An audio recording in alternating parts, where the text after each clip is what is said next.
Define the term algorithm and give its features. Write an algorithm and flowchart for finding the largest of two numbers. As I told yesterday, define the term algorithm and give its features. You have to write the definition for algorithm. What is an algorithm? And it's a well-defined finite set of steps. Defining the solution that allows a computer to solve a problem. It can be either features or they may ask characteristics also. Johnson, can you tell me the important features of an algorithm? Johnson,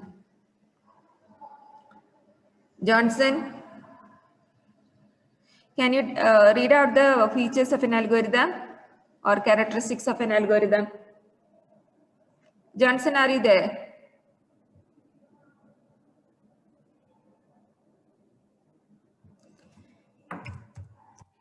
Johnson, unmute and speak.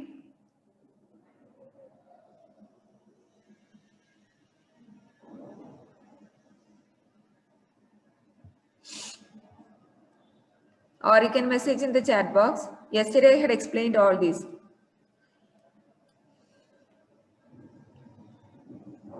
Johnson, are you there?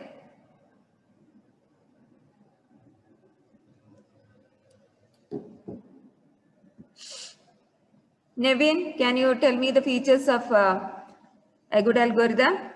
Nevin. I'll mark every, those who are not answering, I'm marking as absent because I told you this week is very important. Even if you didn't listen any of those previous classes, I'm just revising it again, taking my time. This whole, tell me, Yes, tell me the characteristics of algorithm, Nevin. yes, ma'am. Algorithm should be defined precisely, ma'am. Algorithm. Yes, ma'am. Algorithm should be defined precisely. Yes, ma'am. Can you read from the slide? Yes, ma'am. Input and output should define precisely.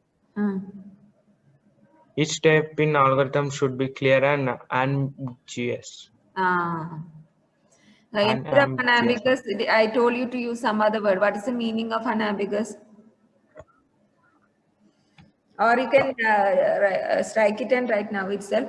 It should not have. It should not lead to confusion, right? So if you are not writing unambiguous, also no problem. Each step of the algorithm should be clear.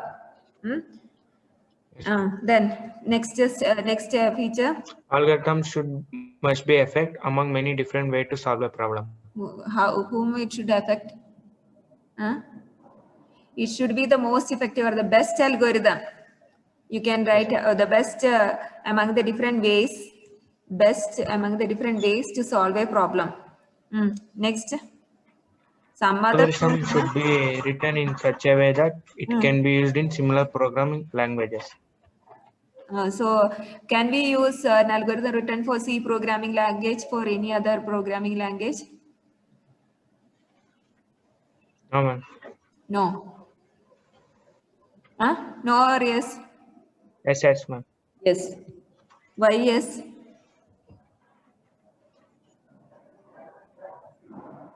I am simply wasting my time. Yesterday I revised how many times I told the points. More than when I took the class I was explaining. Again the same thing.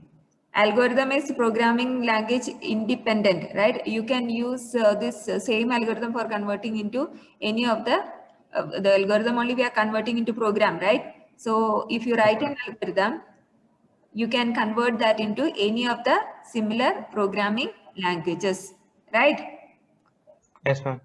What is the next one? What is the next feature? An algorithm should work for all instance problem of the classes. Tell me an example of an instance. If I'm having a program with for adding two numbers, algorithm I have for adding two numbers. What do you mean by instance of a problem?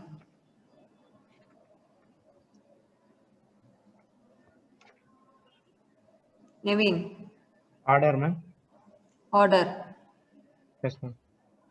How to execute this program to sum of two numbers? Sum of means by adding, ma'am. Adding, and then what you should give as an input? Two numbers, right? So what do Yes, you ma'am. mean by instances of a problem? If I'm giving two numbers as 5 and 6, for the first execution, these two numbers will be my first instance.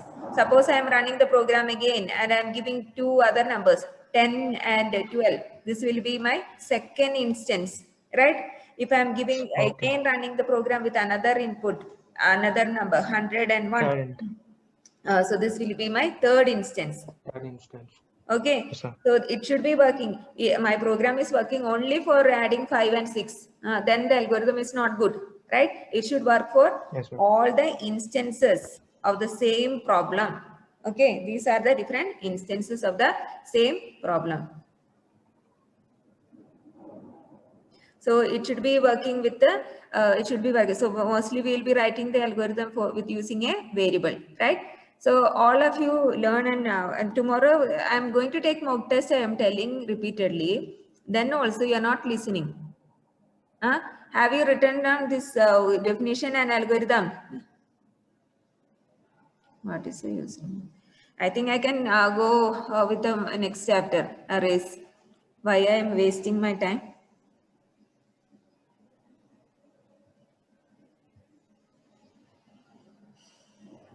Janani is telling, yes, ma'am. I'll move to the next chapter.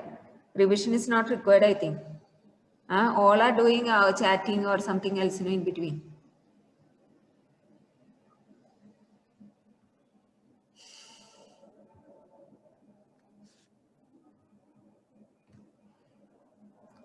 Anyway, those who are newly joined also, I'm calling every day. I'm asking them, like that day I had told also. Some were asking, that's why I'm taking the revision. Okay. Next question, write an algorithm and flowchart for finding the largest of two numbers. So, you know, algorithm, you should be writing the, here I didn't write the input and output. 1 second. So you should be writing the algorithm aim. What is our aim? To find the largest of two numbers, right? Then what should be the input? Input should be two numbers, right? Input two numbers, and it should be output will be what? Output expected will be largest of two numbers. Largest number. Okay. So like this, you have to define what is the input expected, what is the output expected, what is the aim of the program. Okay.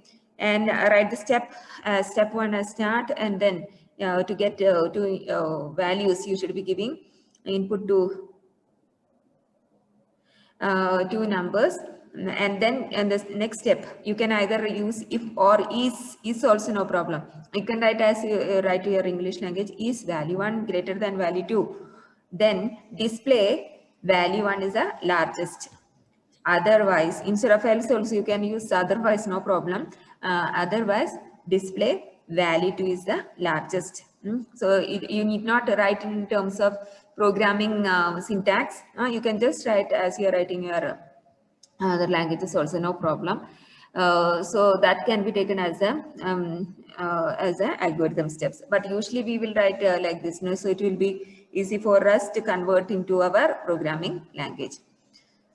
Even if you write otherwise also, no problem, instead of else. Now, as I had explained, this will be our flow chart. Input to values, and if it is value, so you have to use rhombus, and then your assignment should be done using a process box. Again, display should be done using a parallelogram.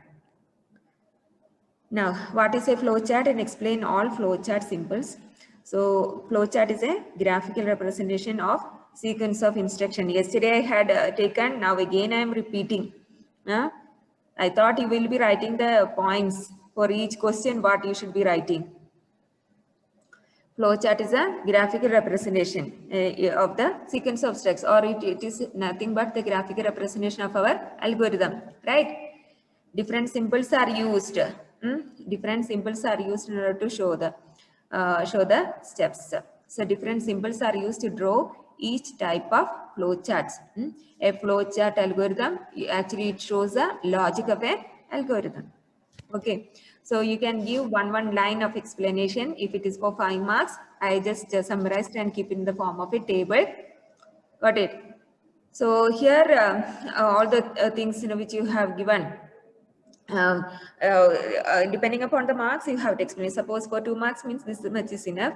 If it is asked for 5 marks, you have to explain what is start and stops terminal, and where it is used, and what is the shape name, which symbol you will be using. So you can write either oval or rounded fillet.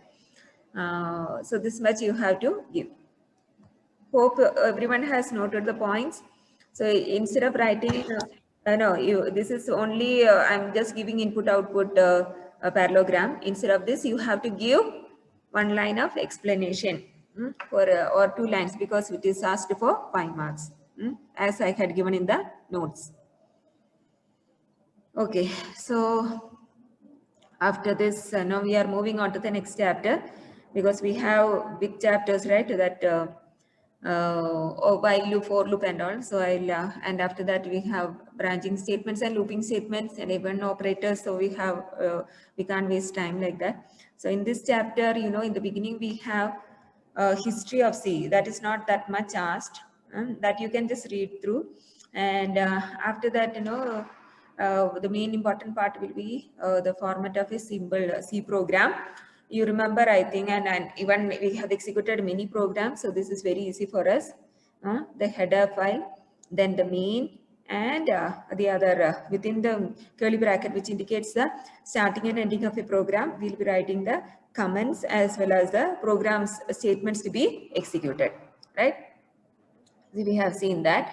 Now we will see what is a header file. Header file, as we had seen, it is a text file, right? Notepad, we can just type anything and then save with a .h extension. C programs we are saving with a .c extension.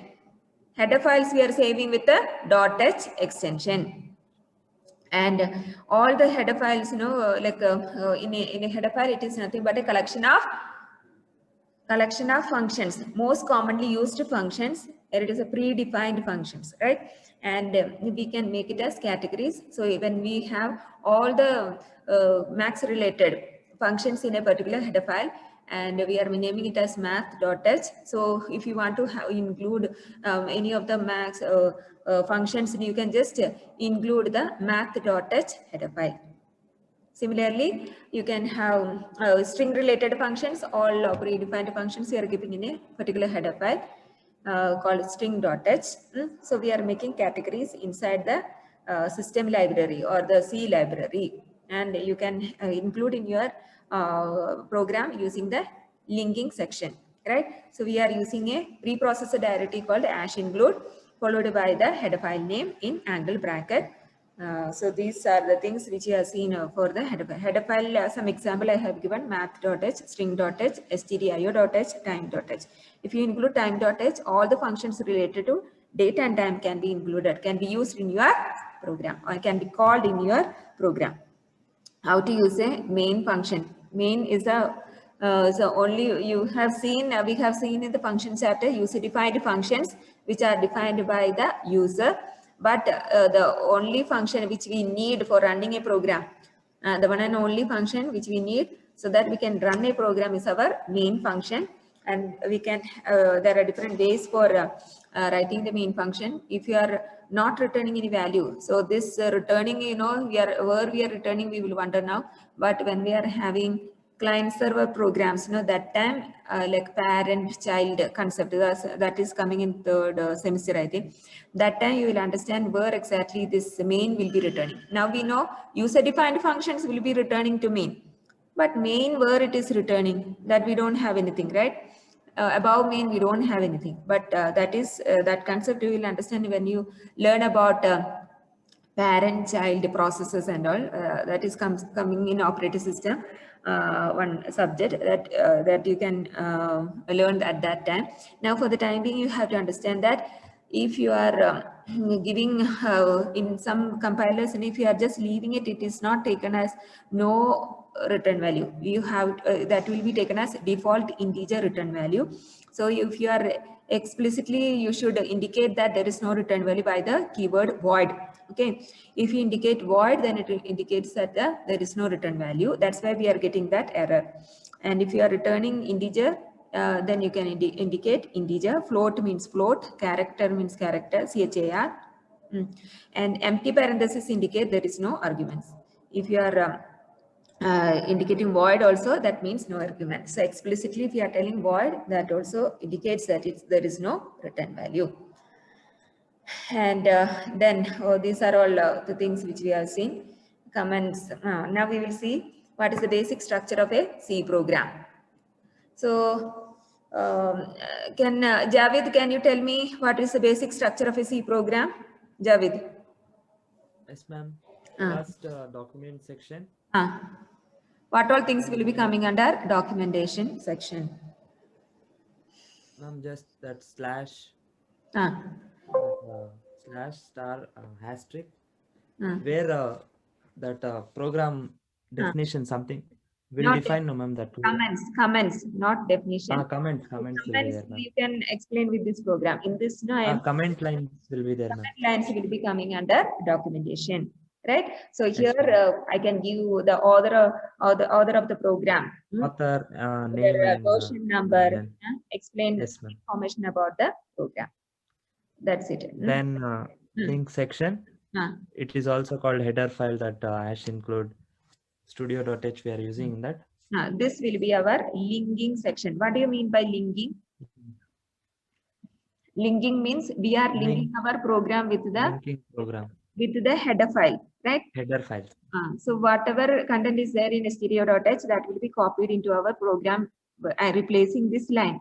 You know where is header file? I have shown you, right? In Turbo C, I have shown you, right? Those who don't know. In this include folder, you have all the header files, right? So when you are calling this stdio.h, what will happen? This stdio.h, all are seeing. Yes, ma'am. stdio.h, no, that one, if you open, you can see that which you can't understand. Some like all these functions. Here also we have this is stdio, some information about this header file. And all these predefined functions, no? All these are there in this header file. So this will be exactly copied to wherever we are linking our program. Got it? So this will be our linking section. Understood? This line will be replaced by that line support when you are compiling the program. Then comes which definition section. Definition section. In definition section, you can declare or define the constant. Symbolic constants. Right? We studied symbolic constants. Constants, not variables. Constants will be not change value, right? Throughout the program, we'll be having the same value, right? Then here, after that, which section? Global declaration. Or you can tell it as declaration section. In that, we will have two declaration. One is variable, global variable declaration. The other one is declaration of the function. This is also global declaration only, right? Global prototype we have studied. This is outside the functions. If you are declaring a variable or a function, then it is known as global variable. Global function. Global prototype we have studied in that chapter, user defined function. So these global variables, what are global variables? Variables defined outside a function, right? And these variables and the function we will be declaring in the next section is main. In main, what all you will be doing? You start the program. So in this also you can divide into two parts. One is the declaration, right? This declaration is known as a local variable declaration. So the next question I'll be asking someone else. Okay, Sudarshan, can you continue? Sudarshan, what are the two parts of the main function? Sudarshan, are you there? Sudarshan, just now I saw you joining.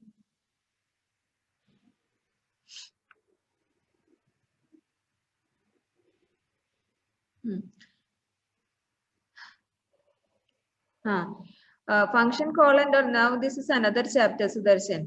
Just now you joined. Huh? What are the parts of a main? We are in the first chapter, or we can tell that the basic structure of a C program. What are the parts of a main function? All of you write down what are the parts of main function. Main function or the main function section will be having the declaration part and executable part. What type of variables are declared within the function? What is the name of that function which is declared? Sudarshan, what type of variables are declared within the function?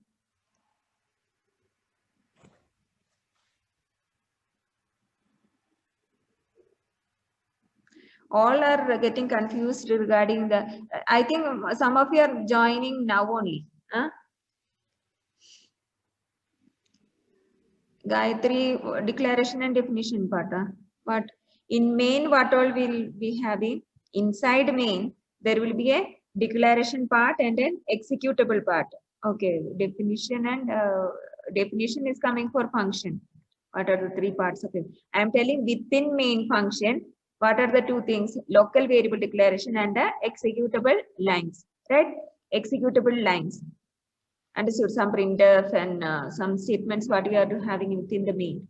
Okay, so the declaration inside the main function is known as a local variable declaration.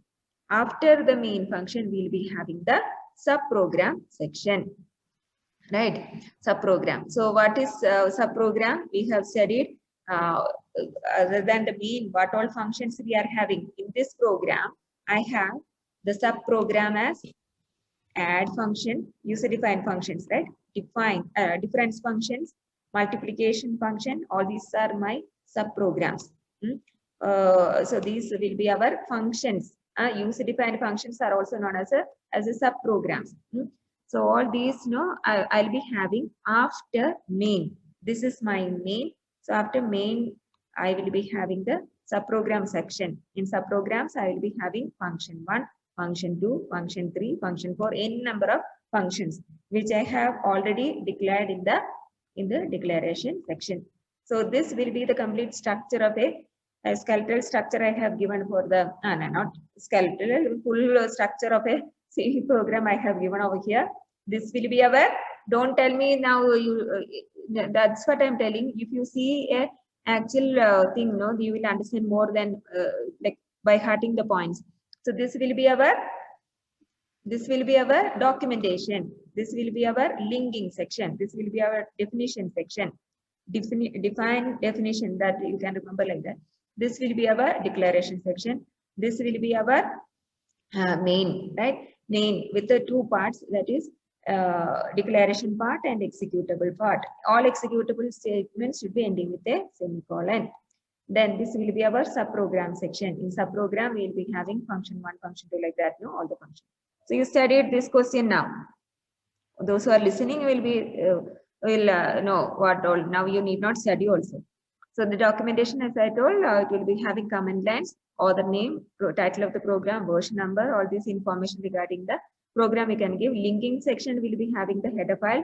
Instruct the compiler to link with that particular file in the system library. In definition section, you will be defining the symbolic constants, which will be remaining constant throughout the program.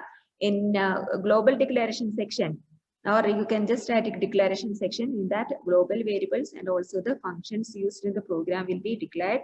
So, and then the main function again is having the two sections, right?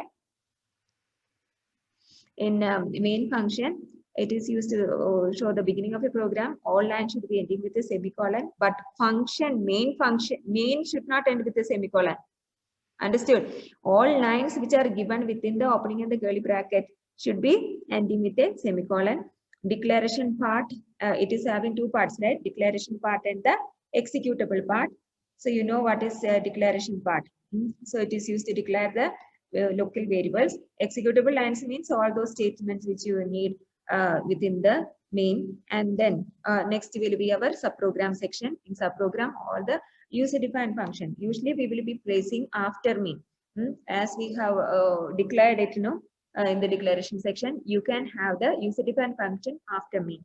And sometimes, we can have before main also, but usual syntax or structure of a C program will be first you will be writing main, and then down you will be writing the user-defined functions. So this will be, I have summarized and kept in one slide. Explain the structure of a C program. This is most frequently asked question. So you can write all the I reduced and kept in a single slide. Documentation section, linking, definition, global declaration, main function, subprogram. Okay. So that's it. So we'll move on to the next chapter. You should understand this much time I am taking for explaining one question. Okay. So now you have finished these two chapters. I'll just explain only the important questions of this chapter. What is a software and features of software, classification of software. So software, it's a collection of programs. You know how many softwares we are using: operating system software, MS Office software, even all the compilers which we are using in our system, Adobe, all these are softwares we are telling, but we are not seeing any set of programs or a collection of programs, because it is you can see that it is a graphical interface, it's working. But behind each of these, there is some coding, right? When you click on that, what should happen? When you drag a mouse pointer on that, what should happen? When you click on a particular icon, what should happen? All these are coded behind the scene, right? So this, you should understand that all the softwares are actually a set of collection of programs. When you do that visual programming, you will understand, right? When you do that even HTML, you will understand those things. So all this visual programming, when you start, you will understand that whatever we are seeing in your system, all softwares are a set of program, right? So that will allow the computer, it is giving instruction to computer to perform a particular operation or a task. Features of software: functionality, reliability, usability, efficiency, maintainability, portability. Sometimes this question is from the question paper, features of software. So functionality refers to the degree of performance. So for a particular operation, how efficient is our software. You cannot just name a collection of program so you are writing a program for finding the grade of a student, that you cannot make it as a software unless you have these features, right? That is also a set of programs. If you are developing a C program, I had asked you to do a project, right, to collect the details of the student, student manager, that you cannot just label it as a software. It should be having all these features, functionality, degree of performance, whether it is working for all the possible entries of the student details. Reliability, so the desired functionality, is it correctly giving all the details I'm able to store, and I'm able to give the attendance percentage, and even without any bugs, you should be able to give, and it should be working the same for all the students. Attendance percentage as well as internal mark calculation, it should be reliable. One student it is giving correctly, the other student if it is not given correctly, you cannot label it as a software, right? And the usability, how far you can, the extent of usage. So some of the apps we are making, and then it is not that commonly used. So usability also should be there, and efficiency, in order to see what all system resources, what are the system resources we have. You have the memory, right, the CPU, and the processor speed. In the task manager, I have shown some software when we are using, it will be heavily using the system resources, and those it is not a good practice to have such. We will avoid using such things. Now our system will get hacked. So that efficiency also matters for a particular software. Maintainability refers to the ease of extending its functionality performance. This question, I think, features I have not given in your notes, I guess. Anyway, this you can note down, because it was not given in the syllabus, but still they are asking. Maintainability refers to the ease of extending its functionality performance. Later on, if I'm able to add some more functionality, suppose in the college we are giving a particular internship program, so that should be included in your current project or in your current software to maintain the student details. That is extendability. So you should not tell I have to start from the beginning. You didn't tell me so for a particular software, what are features, your WhatsApp, new updates will be coming and new features will be coming, right? That means we are able to extend example. So with that you can understand. No, I'm not going to. So I'll just give one code like this and ask you analyze the code and write the output of the sample code and justify your answer. So can you tell me what will be the output? If you have listened to the class, anyone is there? All are listening or what? Can you tell me what? Yes, ma'am. How many times printf no, hello will be printed? See? 4 times. 4 times. Less than 5 times. No, I mean that's 4 times. 4 times, ma'am. All are telling 4 times. Answer in the chat box, no? Whatever you feel. 4 times all are telling, right? Just see the code again. Here there is one semicolon. Understood. This is the problem if you are not learning it properly. I know this somehow that is difficult to understand, but still you may think I equal to 0 to I less than 5. So you may tell for an I equal to 0 it will be printing hello one time. Then I equal to 1 it will be printing 2, 3, and when it is 4 also, because 4 is less than 5. Right? When it increments, then it becomes 5. 5 is not less than 5. So it will be printing only 1, 2, 3, 4, 5. Right? But most of you are telling 4. That itself was wrong. Because I equal to 0 also it will be printing once. Right? Then I equal to, correct only, no? 0, 1, 2, 3, 4. So it will be printing 5 times. And one more thing is actually it will not be printing anything because there is a semicolon over here. If the semicolon was not there, then it will be printing 5 times. Any doubt is there? So there is nothing in learning by heart of for loop. I had told many times that is this will be the initialization. This will be our condition to be checked. This will be either increment or decrement. And I have also told that in 4, if you put a semicolon at the end, it will be considered as this will be the condition to be executed. So this semicolon, when it encounters, it will not be giving you the expected result. All these I have written and given. So when I'm just asking you, you are not able to answer. Practically, you should be knowing. There is no point in learning by heart. Now tell me what will be the output of this. What all will be printed? So this you can directly substitute when I equal to 1. So it will be printing 1. Then it is incremented. I equal to I star 2. Then I becomes 2, right? So it will be coming and checking. 2 is less than 32.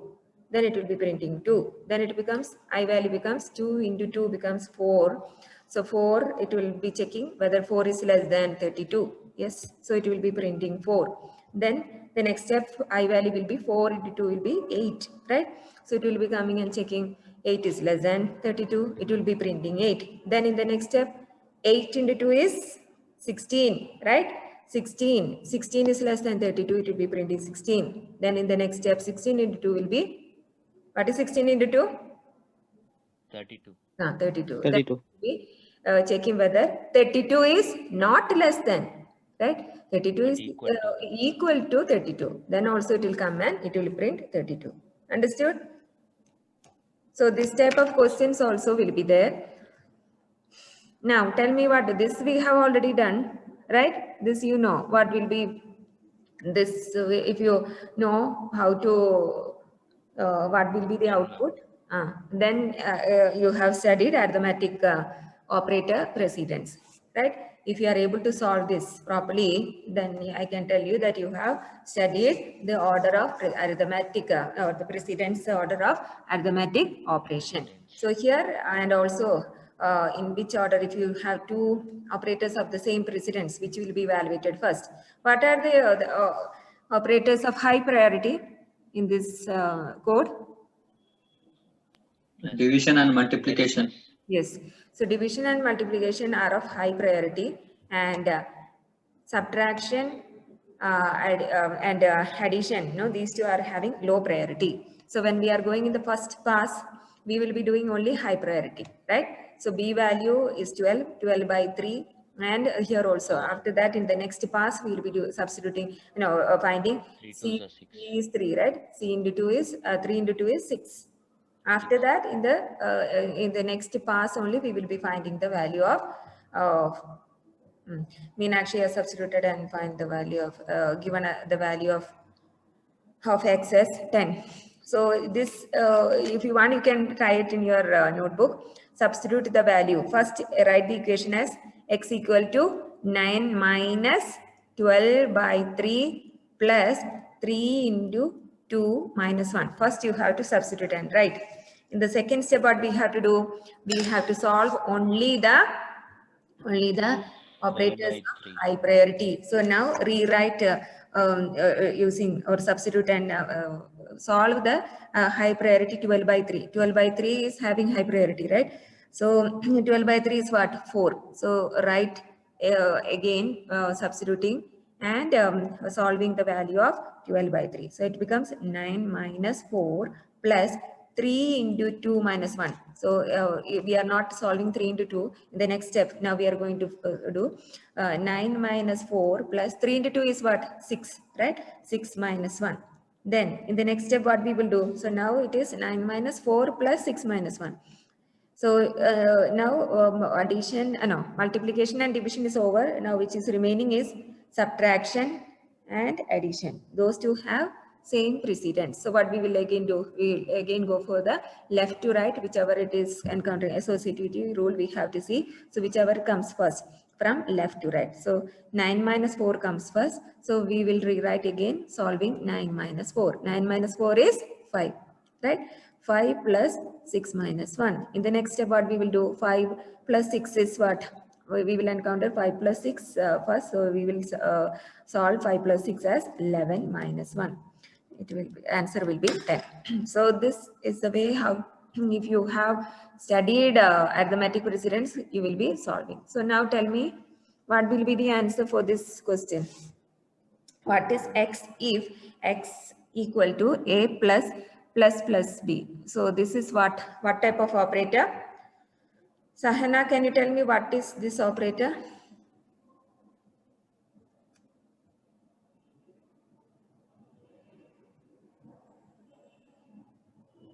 Sahana, are you there? If you are answering fast, tell me, what is this operator? This plus, no? What it is called?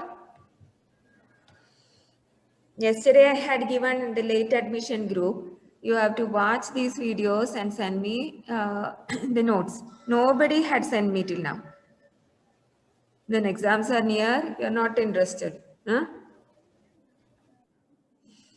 So the other girl, one more girl had joined. Increment operator, right? This is an increment operators are of two types, right? Pre and post increment, right? This is pre-increment. So this, what is the specialty of pre-increment? Not post. It is not binary. We know that it is unary. It will take only one operand, right? So if you want to increment the values, suppose a value is 10, I want to increment the value of a by 1. So what I have to do, write is a plus. This is post increment. Pre-increment we will write it as plus a. Got it? So both will be incrementing, but only thing is when we are using, suppose I am assigning the value of a to another variable called x. Got it? We are incrementing and assigning the value of a. One is using post increment, this is using pre increment. So what will happen in this? So here, suppose a value is 10. What will happen if I am assigning, and what will be the value of x after execution of this line? if I'm printing X value and Y value? Can anyone tell? Harsha, can you tell me? Postfix. What will be the value of X?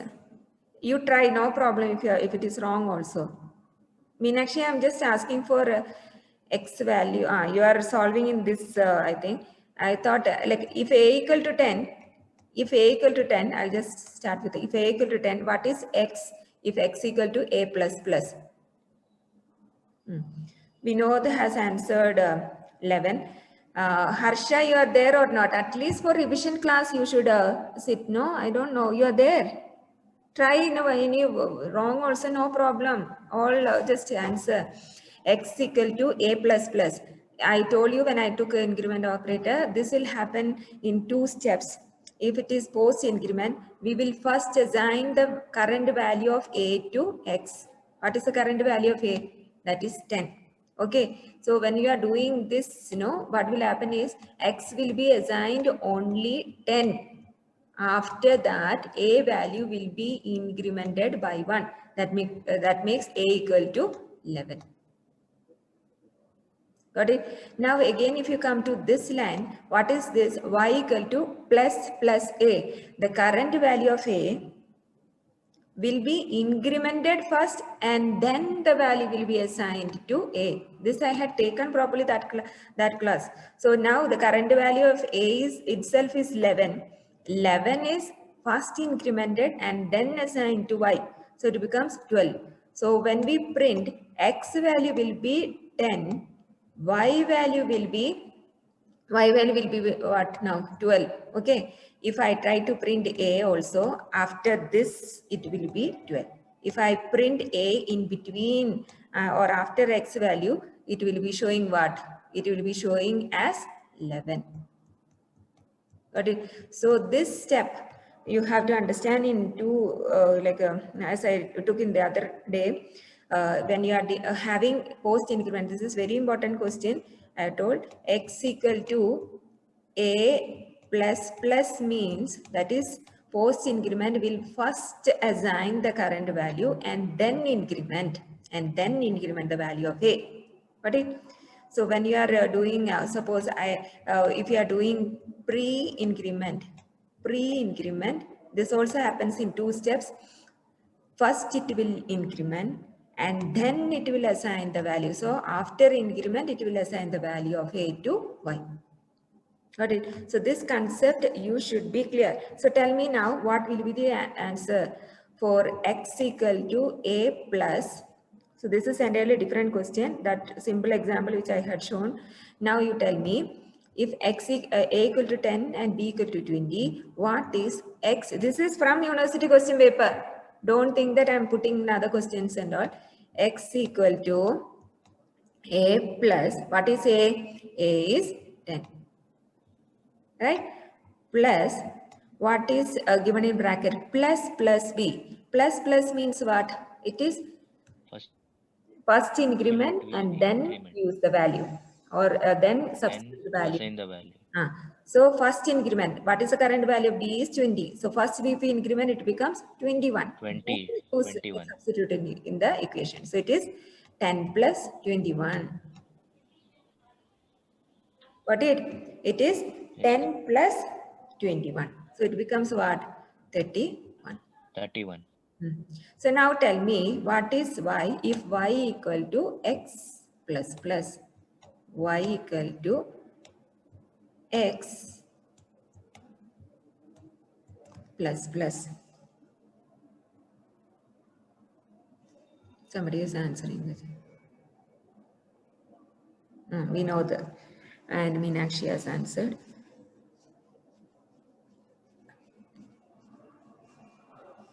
All try to answer. What will be the answer? When you give post increment, current value of X will be assigned to Y. Understood? Current value of X is what? 31. That will be assigned to Y. Understood? After this assignment, x value will be incremented. So after this, if you try to print the value of x, it will be what? After this, if you are trying to print the value of x, it will be 32. Understood? First assign and then increment. Are you finding it difficult to understand? If you want, I'll explain it again. No, ma'am. Understood. You can unmute and speak. Only 10 students, 11 students are there, right? Yes, ma'am. Understood, no? Yes, ma'am. Only Nitin will be answering. Some are answering in chat box. Okay, I'm just telling one example how it will be asked. Don't think direct questions will be there because we are following that credit-based system, no? So we have to give the questions in that way. So these are usually the repeated question, but I may change the terms used, define the term algorithm and give it features like that. Okay. So algorithm I had taken in that day or I didn't take for your batch, right? I took only functions, right? Can you tell me? Huh? No, ma'am, you took algorithm and flowchart also. Okay. Then software, I think I started, no? That also I completed. This you have started.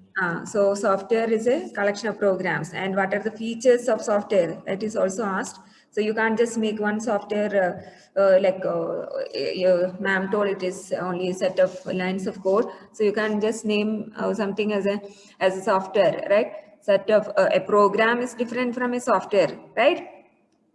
If we are telling it is a collection of programs, set of instruction, all these are there in our C program also. So what make it different? There should be some functionality, some degree of performance should be there. So if you are able to make a student detail collection with the C program, which is having all these features, then you can, and if you are able to make it as an EXE, right, then you can tell it as a software. You should not be showing that code behind. It should be fully functional. Make it as an EXE file, then you can name it as a as a software. So there are certain features which the software should be having: degree of performance, reusability, reliability. One second, reliability. That is, the desired functionality should be working for all instances, right? If I'm running for one student, it is working, the other student is not working, or for all the courses, it should be working. I'm just telling one example. Usability, extent of usage. It should be, some apps are there which we don't find it as useful. Double work, we will tell, no? After installing, we'll better not to use this one only. So it should be usable and it should be extendable, right? Some more features if you want to add, depending upon the, in WhatsApp, each time you will get new features added up, right? So it should be able to extend some functionalities, and for that small change you should not write from scratch, right? You should be able to append to the current code, right? Efficiency, if it is using much of your memory or the speed of the system, if it is getting reduced, then it is not a good, right? The resources of your system or your mobile phone should be efficiently used. Maintainability, so refers to the ease of extending its functionality, performance, and portability means transferring. So in one operating system it is working, some other platform if it is not working. So it should be portable also, and a maintainability also should be there. So these are the different features of a software. You can't just name some set of code which is giving set of instructions of to a computer as a software, right? And you know what are the classifications of software, that is system software and application software. And we have seen what is a header file, ini file with a .h extension. I showed you where it exists in C library. Category wise we have given. Preprocessor directive, one question, you can see the question paper, but it is later given in our textbook. Chapter when we go, we'll see more preprocessor directive. For time being, we have studied only one preprocessor directive or two preprocessor, as define and as include. Compilers are instructed to access the functions in header file stored in library when you are using this preprocessor directive. It is nothing but a direction given to the compiler to use a particular header file from the system or C library.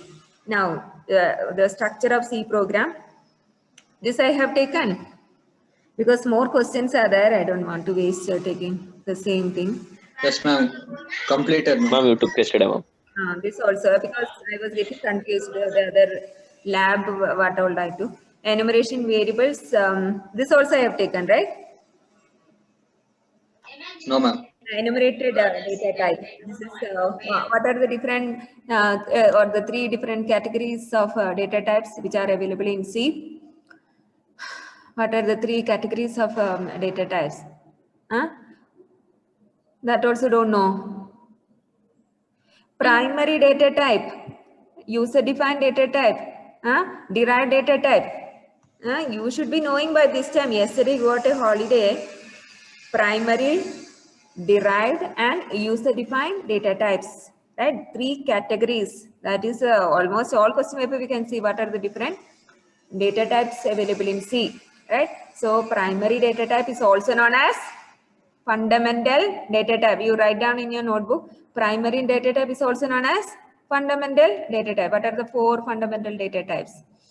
I think in one more slide I have kept. So what are the four fundamental data types? Integer, float, character, void. That all we have studied, no, in that PPT. I had correctly given also. Here it is. So here primary data type is also known as fundamental data type. Second set is derived data type. Third is user defined. So primary data type, I have explained here.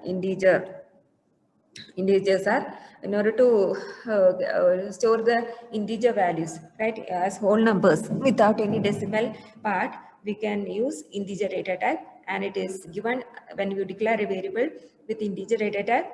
It is given 16 bits. What is 16 bit? 2 bytes, right? 1 byte is 8 bits. So 16 bit is 2 bytes. And shortened is another shorter form. So if you are using int, it will be taking 2 bytes. If you are making it as shortened, if you don't want to waste much memory, you can use 1 byte, right? Shortened, so it will be taking only 1 byte. And it is dependent on the compiler, as I am always telling. In our C compiler, no, Turbo C, it will be showing 2 bytes and all.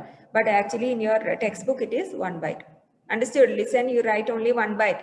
Long int is 4 byte. Got it? And for all the three, we have both signed and unsigned integer.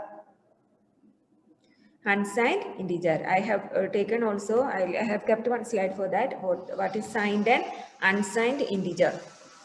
And all the three, you can have both the sign. In signed integer, if you are not mentioning unsigned, it will be taken as signed. If you just give int, default, it will be taken as signed. So one first bit, it will be reserved for storing the sign. Okay. Character data type in C are defined using the keyword called char, and it is usually, and it will also be taking only 1 byte. See, shortened and character takes only 1 byte, and it has also signed and unsigned. Floating point numbers, real numbers, no, in order to store real numbers, okay, with a fractional part, decimal part, we are using float, right? So if you declare a variable as float, it will be taking 4 bytes with 6 digits of precision. That is, if you declare a variable, then it will be showing 2.0000. After decimal, it will be showing 6 zeros. If you want to have more precision, then you can declare it as double. It will be taking, here if it is 4 bytes, here double it will be taking 8 bytes. And it will be giving more precision of 12 digits. It will be giving 12 zeros. What is, and then the last is long double. If you want still more higher precision, it will be taking for 10 bytes instead of 8 bits here, and here it is 8, right? Here it is 4, here it will be 10 bytes. Void, it is the data type used when you don't have any data type. Usually it is used to indicate the data type of or when there is no return value for a function. So this becomes the primary or the fundamental data type. So that's done. And the second one is the derived data type. What are the 4 derived data types which we are having in this? No, we will each of these is having one chapter. We will learn it later. So arrays. What is derived data type? Pointer structure union. Derived data types are derived from the primary or the fundamental data type. Understood? So I have not kept on. So I raised pointers, structure and union. I had explained also what is array, and one lines I have given in the PPT. You can refer that. And after that comes the user-defined data type like type def and enum. These are data types which are created by the user. Understood? Created by the user. So existing data types only we will be using. If you want to rename the existing data type instead of int, if I want to use some other name, I can use it. I can redefine using the enum. No, using the type def. Using the type def keyword. Suppose in that example I have given is instead of int, I want to use another name, marks or any other word, in order to indicate the data type called int. So you can rename using our own like preference. If I want to have that data type named as some percentage, I can use any word instead of this data type name. Understood? And if I want to use instead of character, if I want to use the name of the data type, I'm telling, not the variable, the data type of character, I just want to name it as name, name, student name or something like that. I can rename it using the keyword called type def. So with the type def, I can rename. So what is the format also I have given in the PPT, type def followed by the variable, the data type, so it will be type def int and then followed by the new variable name. So if I want to use marks, I can use, I can write marks. So refer that PPT. So now we will go back to what is enumeration. This is also a user defined data type. Okay.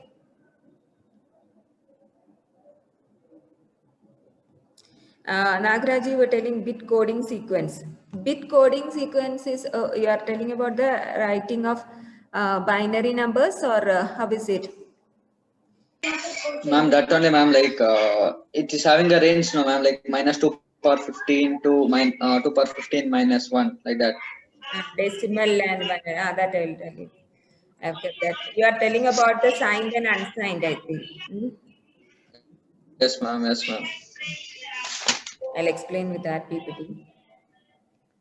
The first bit, that number of bits allocated, you are telling, right? Yeah, that only, ma'am. That 0 to 15 will be having, right? That is conversion from decimal to binary.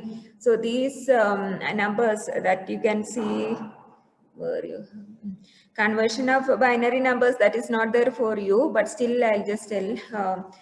You know that in machine level or low level, computer understands only zeros and one. So in order to indicate each of the numbers, we will be, suppose if we are using only zeros and one, how to represent each numbers.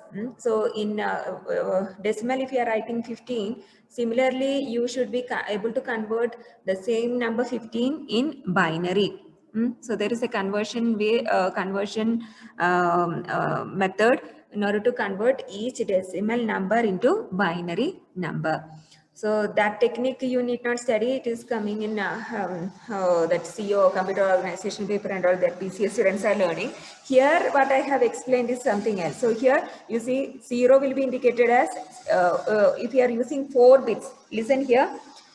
If you are using 4 bits in order to represent decimal numbers, this is only for your understanding. Understood? As he asked, I am just telling. If we are using only 4 bits, 4 bits, up to which number you can represent. You have only 0 and 1, but you should be able to represent up to a certain number. So with the 4-bit positions, 4-bit means we have only 4 locations to store, and in that you can use all, you can use only zeros and one. Okay. So with the different combinations of zeros and one, you can represent numbers. Suppose if I use all zeros in order to represent 0, then in order to indicate 1, I'm just showing some difference. The last bit, I'm making it as 1. It doesn't refer that this one. I'm just showing one difference from all zeros. All zeros, I'm telling it is 0. Then in the last bit, if I'm putting it as 1, there is one conversion method. Don't think that this is a conversion method. Each, it will be considered as in the binary, we will be taking 2 raised to 0 to here each, it will be considered as 2 raised to 0, 2 raised to 1, 2 raised to 2, and 2 raised to 3. So that method I'm not telling now because it will be taking time. So here I'm just showing how it is converted. So here I'm just taking, in order to differentiate 0 and 1, I am indicating now the last bit as 1. And for 2, if I am putting last bit as 1, it is 1. So I am just making it as a second bit as 1, last second bit as 1. And then if I'm putting the second, the last bit as 0. So this will be 1, 0. If I'm writing in binary, it will be indicating 2. So that conversion method is there. I'm just telling. So here, this is the way, in each binary pattern, it will be unique for a particular decimal number. Are you getting? So if you want to find the number which is stored, or if you want to convert from decimal to binary, or if you want to check whether this is correct, if I am giving 4 ones, is it equal to 15? You have to see what is 2 raised to 0 plus 2 raised to 1 plus 2 raised to 2 plus 2 raised to 3. So this will add up to give 15. So this is the way, the conversion method. If you don't have, but I'm just showing it here. If you want to represent up to number 15, you can use the 4 bits. But if you want to represent any number above 16, you should be using 8 bits. This is only 4 bits. So if you are adding 4 more zeros, then only you can represent higher numbers above 15. Understood? So if you are using 16 bits, it's also an important question. One question paper I saw. Signed and what's the difference between signed and unsigned integer? For unsigned integer, we know for an integer, when you declare int as a data type, how many bits will be given? How many bits will be given when you declare a variable as int? How many bits or number of bytes? Anything you tell. When you declare integer, how many bytes for integer? 2 bytes, ma'am. 2 bytes. 2 bytes means number of bits. How many bits it will be there? 16. 16. 16. 1 byte is 8 bits. So 16. it will be 8 bits. 8 to the 16. So it is 16 bits. So when you declare a variable as int, it will be taking 16 bits, right? It will be given 16 bits. So all the 16 bits, if you are making it as unsigned, default it will be signed only. If you are mentioning unsigned int, all the 16 bits will be used for storing the values from 0 to 235.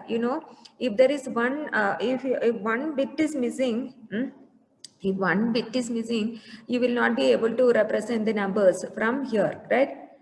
Actually, in 3 bits, you can represent up to 7, right? Listen here. So if you are not keeping this last bit, you will not be able to represent from above 7. Understood? So if that is the difference between unsigned and signed. Here, unsigned bit will be taking all the 16 bits in order to store the value from 0 to 685. But in signed bit, signed integer, what will happen is the first bit will be, understood? So out of 16, 1 bit will be used for storing sign. So we have only 15 bits to represent numbers. Understood?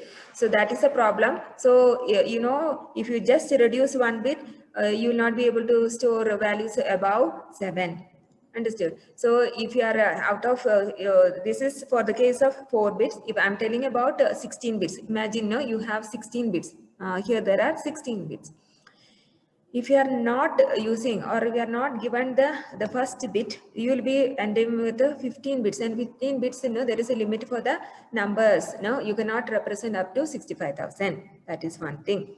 And also, if you are going for signed means you have to show both the negative and positive numbers.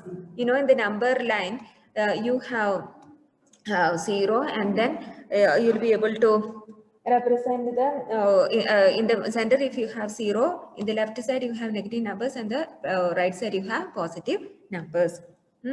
So any number, like if I'm taking 32, if it is minus 32, it is completely different from plus 32, right? So these two numbers are also different, and so with the first bit, you have to show the difference. It is minus 32. So the first bit, if it is 0, it will indicate a positive integer, and if it is 1, it will indicate a negative integer. Is it clear?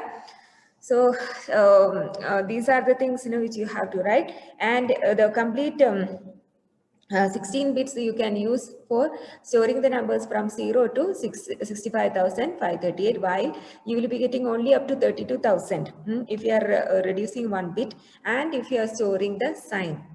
So you will be getting for signed integer. Signed integer is a default. If you are just declaring a variable as int, it will be taken as signed integer. But so the 16 bits, out of that 15 bits will be used in order to represent the numbers from minus 32 to plus 32,767. Is it clear? So this used to be one. Nagraju. It is Clear, ma'am. So as I had explained, in this table also I have kept here this shortened, you see shortened is only 1 byte. This is 2 byte. Okay. So now we will go back to that PPT slide.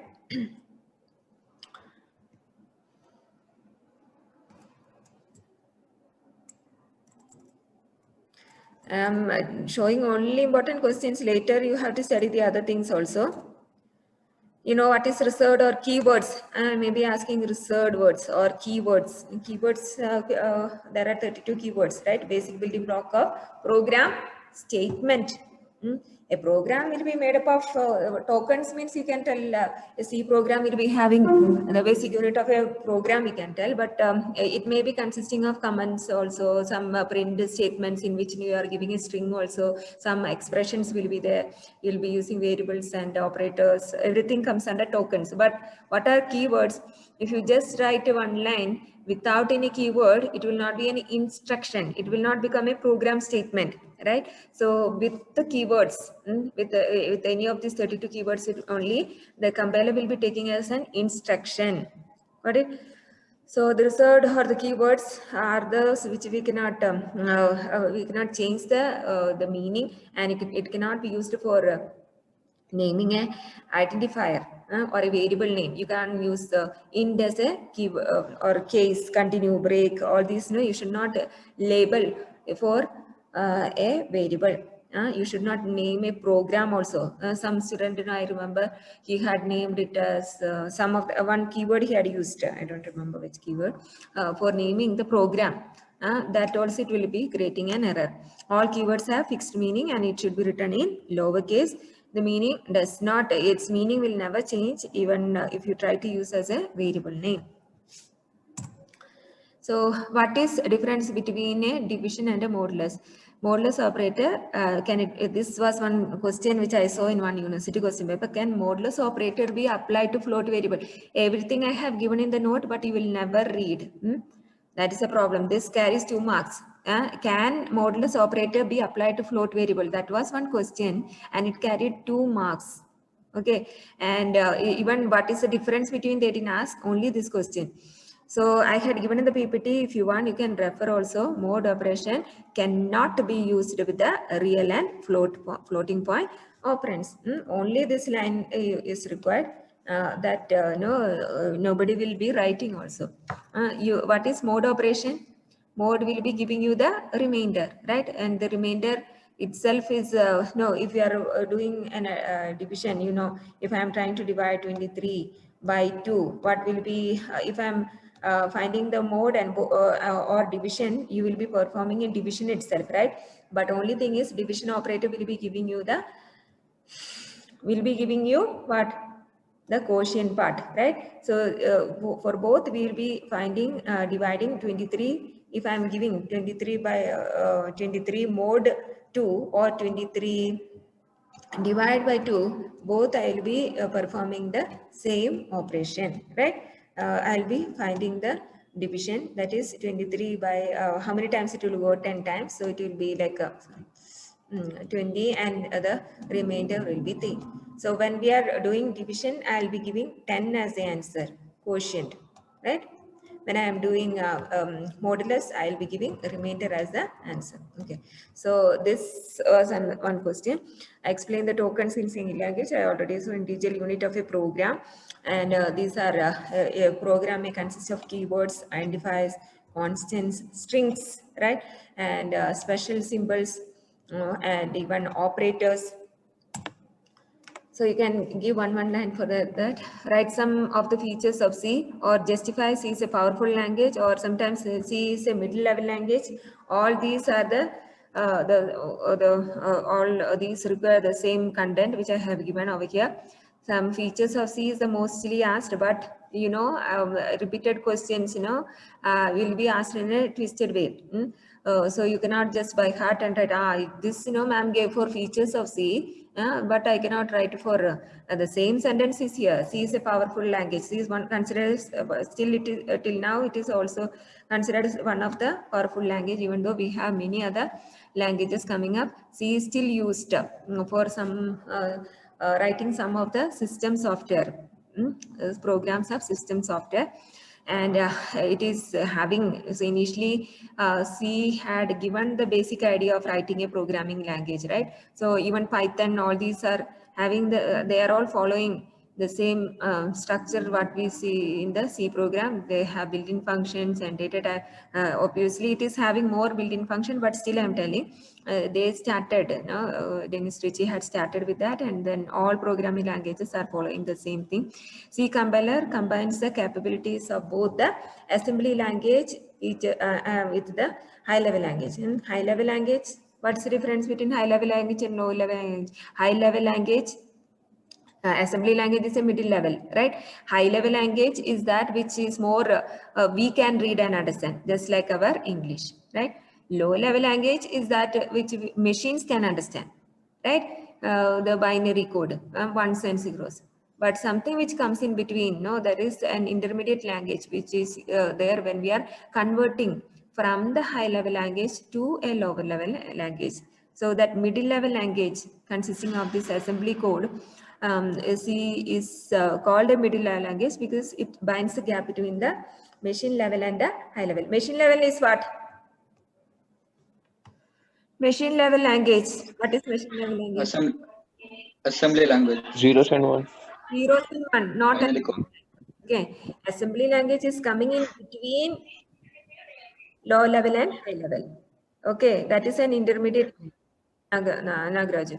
Machine level is low level. Low level means it is that zeros and one binary code, no, that comes in machine level. Machines can understand only zeros and one. That you keep it in mind.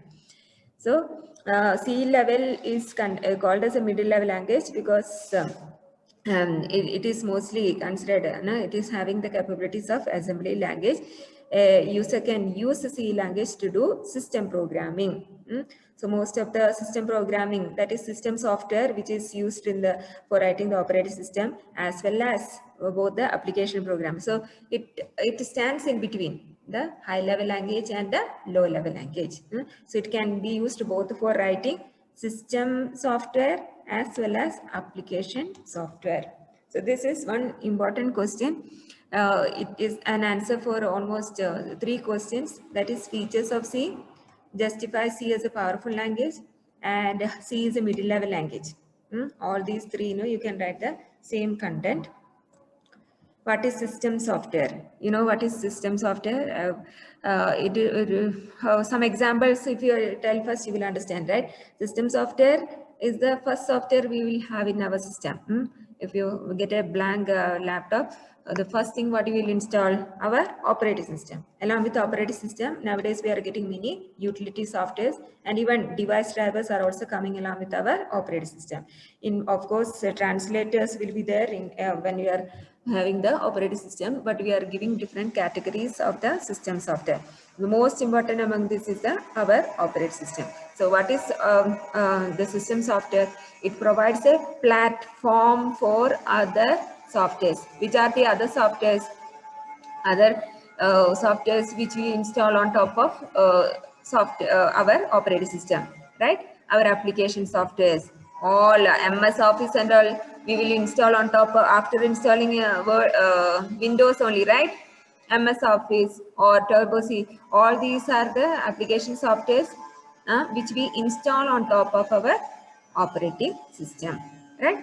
System software is an interface between the hardware and the application software. You know, it acts as an intermediate software or intermediator between hardware and the application software. You know, some of your gaming application software, gaming softwares or whatever games what you play, it needs this much speed. So you are buying that much good laptop with high configuration, RAM, everything you bought. But if you can you directly install your game on top of your dumb a blank or can you utilize the processor speed and RAM without any operating system? No, right? So all the like benefits of your hardware can be put across to the application software only by installing your operating system, right? So again, depending upon that the different operating system nowadays we have, right? So depending upon that also, you know, the correct the resource utilization also will happen. So it will be the system software which is acting as an interface. Whatever high-end system you buy, unless you install an operating system, you will not get the benefit, right? So system software refers to all the programs which control. So I have given 3 in red color, that only you need to write, right? In your notebook. In who is writing notebook notes? Anyone is having your notebook open? Yes, ma'am. You send me the notes after this, because if you just take, I know some of you will be taking screenshot, saving it, screenshot, saving it. You spend your time in understanding and what I'm taking. You are listening somewhere. Later you will copy paste from that to your notebook. No use at all. If you listen to the class, I bet you can write out of 30, you know, you'll be scoring 20 marks. No need of studying later. Now, where you will be, at what time you will take it in your head? I'm giving, when I'm taking class, normal class, you are not listening. Now I'm taking revision, then you are taking screenshot. When you are writing the exam, then also you will try to copy from whatever screenshots you have taken. Ultimately, who is losing? Don't think that always, you know, like easy shortcut methods, you know, will like if you are aiming at getting some job now now your syllabus and all these you know, education system is also going to change, right? In MCA also, if you're going for MCA, specialization is going to come. Then, you know, unless you put some base for your study, you will not understand anything. Okay, so there are 4 types of system software: operating system, software, utility. I had given examples for each of these. Utility softwares are some maintenance softwares, you can tell, right? If you want to do defragmentation, or if you are putting some antivirus software, device drivers. Device drivers. Initially, we were not having any of these device drivers for printer. No, everything we have to install. No, printer and all. Now also we have to install audio driver, display driver, everything. No, we were installing. And then language translators. So language translators, you know what I have told, I kept in the next slide also. It is asked as a different question also. What are language translators? It is used for converting the high level language to machine level language, right? for the purpose of machine understanding. We are not executing, so whatever we are typing, it has to be converted into a machine level language. So that translation is done by our language translators, and also rectification while translating. They will do some Kannada translator is a nudie, yes. Here this that language translator is the other type of translator. You can tell it as language translator, our language translator, but this is machine level and high level. In Word also we have, you can translate everything to many languages. You might have seen, I think, no? If you don't know, you can, I'll show you. In Word, you can translate almost all content, just like our Google Translator. The machine, when these language translators have two works, one will be converting from high level language to machine level. The other one is, it will be rectifying the errors in the program. Understood? So machine can understand only zeros and ones, right? That if you want, you can. And so when we are converting from high level to low level, some errors also it will be rectifying. Who? Our translators. There are three types of translators: compilers, interpreters, and assemblers. Understood? Compilers I have given in the beginning. What are the differences between compilers and assemblers? Take the source code and translate into assembly code. The whole chunk is, the whole code is completely converted. Source code is directly converted into assembly code, but interpreter, it will be converting line by line. Same thing, source code to assembly code, but it is done line by line. Assembler takes assembly code and translate into machine. So here, you know that here it is converted from source code to assembly code, and from assembly code it has to convert into the one intermediate language I told also, right? A middle level language. So the assembly code is taken as an intermediate language, which will be converted again into machine. So first will be high level, second will be assembly code, third will be our machine level or low level. So compiler and interpreters, actually it is, we will tell it as from high level to assembly language. Compiler will be converting the whole source code into assembly language at a stretch, but interpreter will be converting line by line. Got it? And so the assembler actually will be converting from assembler to machine. You can tell it as converting from like language translators will be actually converting from machine high level language to machine. Ultimately, we are reaching from high level, we are reaching to machine level. Got it? So what is structured programming? Illustrate any 4 controls used in structured programming. We know before the invent of structured programming, we had unstructured programming. Unstructured means what? It's not structured, and it is not as a, we can tell it as it is having unconditional jumps from here to here without any condition checking, just jumping from one section of the code to another, and it will be as a single block of code to execute line by line. So these were the problems with structured programming. Then we moved into structured programming. So it has the aim at improving the clarity, quality, and the development time. So the development time itself we can reduce if you are going for structured programming. So what all controls are used in order to make it as a structured programming? We have witnessed this one, no? When we started with our chapter 4 functions, I told one program, I was showing one program which was not having any, that arithmetic operators, that program which was not having any function call, and how I copy pasted each of those into each of add function, subtract function, division, multiplication, right? I made into different functions. So that is known as a structured programming. I'm using functions for each of those, and I can, if I want to repeatedly make addition, I need to just call the function name, right? Add. If I am repeatedly calling, it will be repeatedly executed. So no need of, if it was not structured, I have to copy paste the same code in main again and again. That becomes a program lengthy, right? And again, if you want to execute some loops a definite number of times, I can go for iteration loop also. The same thing what we are doing with the function. If I want to have repeatedly executed for a particular condition, then you can go for while loop. So again, it became so structured, right? And if you want to have some block not to execute if certain conditions are not is not true, then you can go for if else statements, right? So all these make up the structured programming. So it illustrate any 4 controls means you can write selection statements. You can write, or if you want to, instead of selection, you can write decision making and branching statements. Decision making and branching statement, iteration or looping statements, and functions. Subroutines means what? Functions. All these are example. Block structures. Block structures.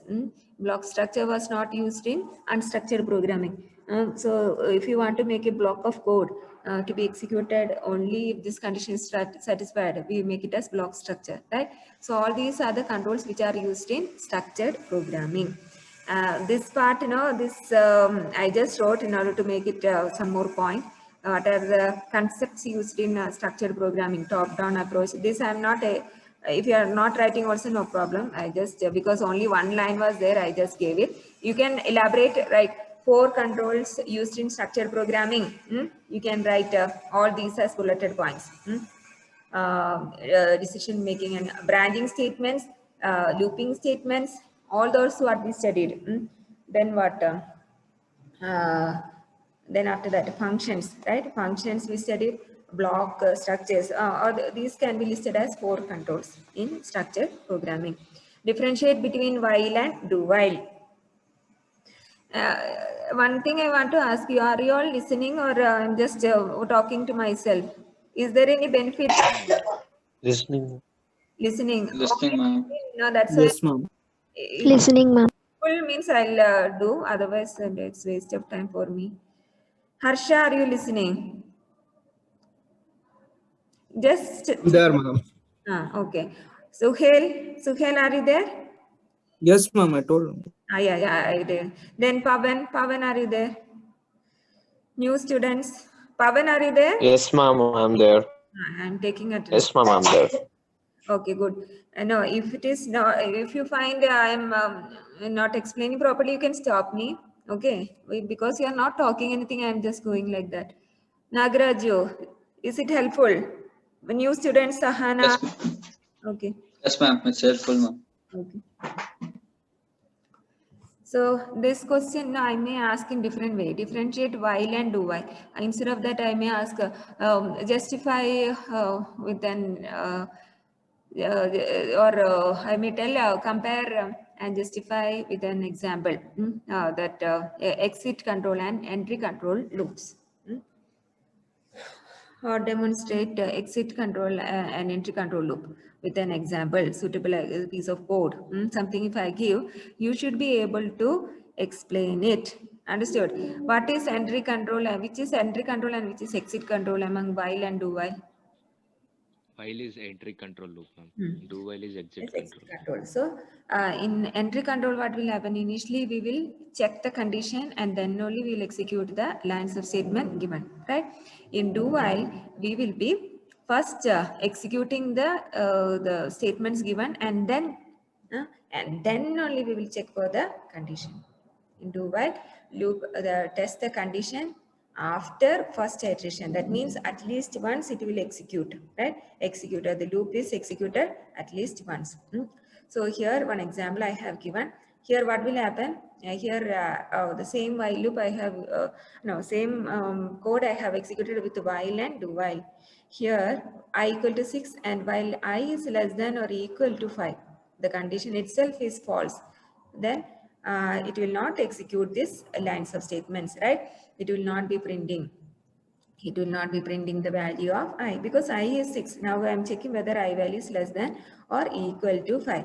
It is not, I is 6 means it is not less than and I is not equal to 5. So it will not execute these lines. But the same thing if I am using do while, what will happen? I equal to 6 and I am using a do while. In printf, I will be printing the value. First, it will print the value of I as 6. So output I will be getting as 6. And then I will increment the value of I also. Understood? I value will become 7. Then I'll come to this line and I'll check the condition whether I is less than or equal to 5. Current value of I is what? I was 6, I have incremented to 7, and I am checking whether I is less than or equal to 5. Understood?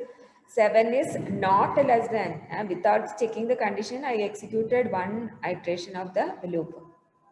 So here, the same thing which I have given, I have done with the do while. Here no output, here the output will be 6. While does not end with a semicolon, here it ends with a semicolon. Got it? So this, if you are asked to justify with an example, you can write exit control and entry control. The difference between exit control and entry control using a program means you can show some small snippet of code and explain. One example you should give. Okay. Now, what is control statement? So, ma'am, till now, ma'am has not taught any control statement. You will tell. That will be the answer for this.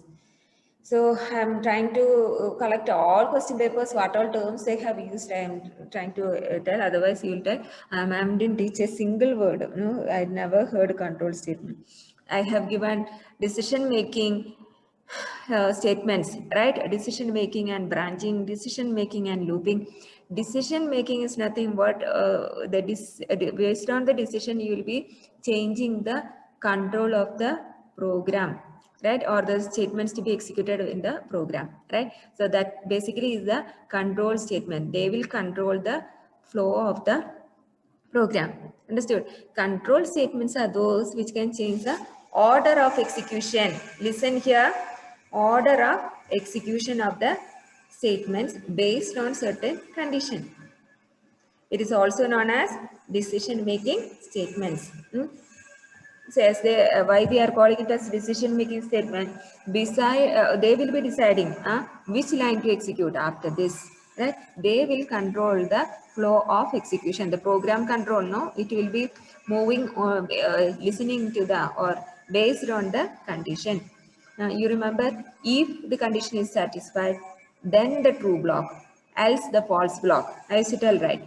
So this will be deciding whether to execute a few lines or to skip a few lines, right? So these are mainly considered the branching statements, decision making and branching. All decision making and looping also can be considered as control statements, right? Two chapters are there: decision making and branching, decision making and looping. Branching statements are what? If statements, right? Nested if, else if ladder, all those we studied, switch cases, conditional, all these are coming under that. And again, what is looping statement? Which can loop means what? Repeatedly execute is a block of code. We are not skipping anything. We are iterating through a block of code. Loop, repeatedly loop. Okay. So those also determine the flow of the statement, whether to execute repeatedly or not. Mostly we will be telling the branching statements as control statements. If you have time, if it is asked for more marks, you can write the looping statements also. Are you listening? So these are all like I have given from the branching statements, right? Based on what all condition we give, if the condition what you give, that determines whether it has to execute or skip a few lines of code. So control statements are those which change the order of execution based on a certain condition where we will give within the bracket, right? So this switch also based on the condition or whatever we give it in the bracket, that expression will be evaluated and it will determine whether it has to execute case 1, case 2, case 3. Condition operator, it can make only two-way decision.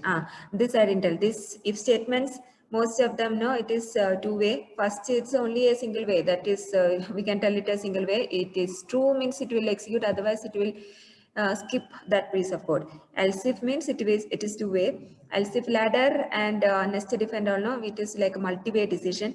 Switch is also a multi-way decision statement, but the difference between nested if and tell me what is the difference between nested if or if else and this switch statement? One question is there. What is the main difference? Both are multi-way decision statement, but switch is a built-in. What it is a built-in multi-way decision statement. Else if ladder and nested if and all, we have to make it. We have to make it. That is like our user-defined multi-way decision. Okay, we have to sit and code like that. But switch is a built-in multi-way decision. So it will be like whatever you give in default will be executed if none of the case labels match, right? All these are not written, no, that is the coding and it is mandatory things which you have to give, case label and whatever condition you are giving after switch. So this will be the that will be switch will be our built-in multi-way decision making statement. But if else if and else if ladder and nested if and all, we can consider it as a multi-way decision statement which is defined by the user.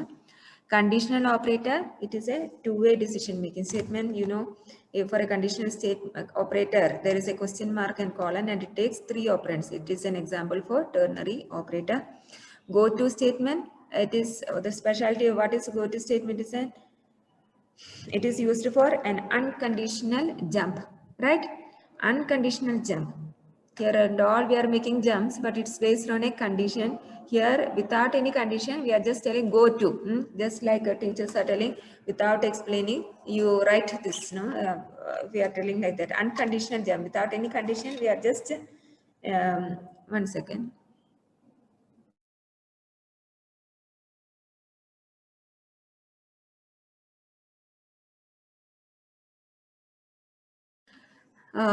We are asking the program control to jump to a particular location. So you are giving the label using go to, we will be jumping to that labeled statement. Go to and label are used, right, in order to transfer the flow of control of the flow of the program.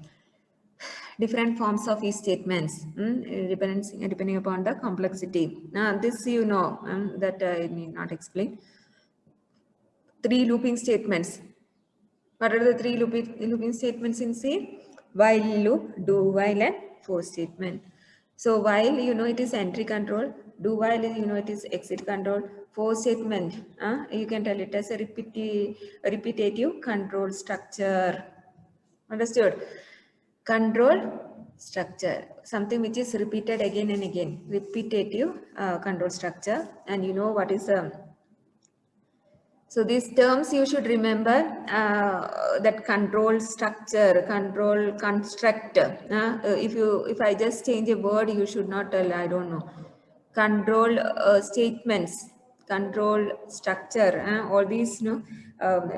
Here I told, here this one, what is control statement? So it is another name for decision making statements. Understand the meaning and then write. Okay, control statement, it's another name for decision. You put one round there, control statement, write in your notebook and keep it. They may ask control structure also, control construct also. So the term meaning you have to take, because I don't know, whoever is setting the question paper, they may use a different term. Last time Nazra ma'am had used set the paper and she had given control construct. Nobody wrote. I don't know. This is the problem. No? Like if somebody set the paper and the others, no, if they have not communicated. If I am telling once also, I was using the terms which is given in the previous university question paper, but it happens. No? So you can give in bracket, even if given as control statement or control construct or control structure, it is nothing but it's our decision making statements.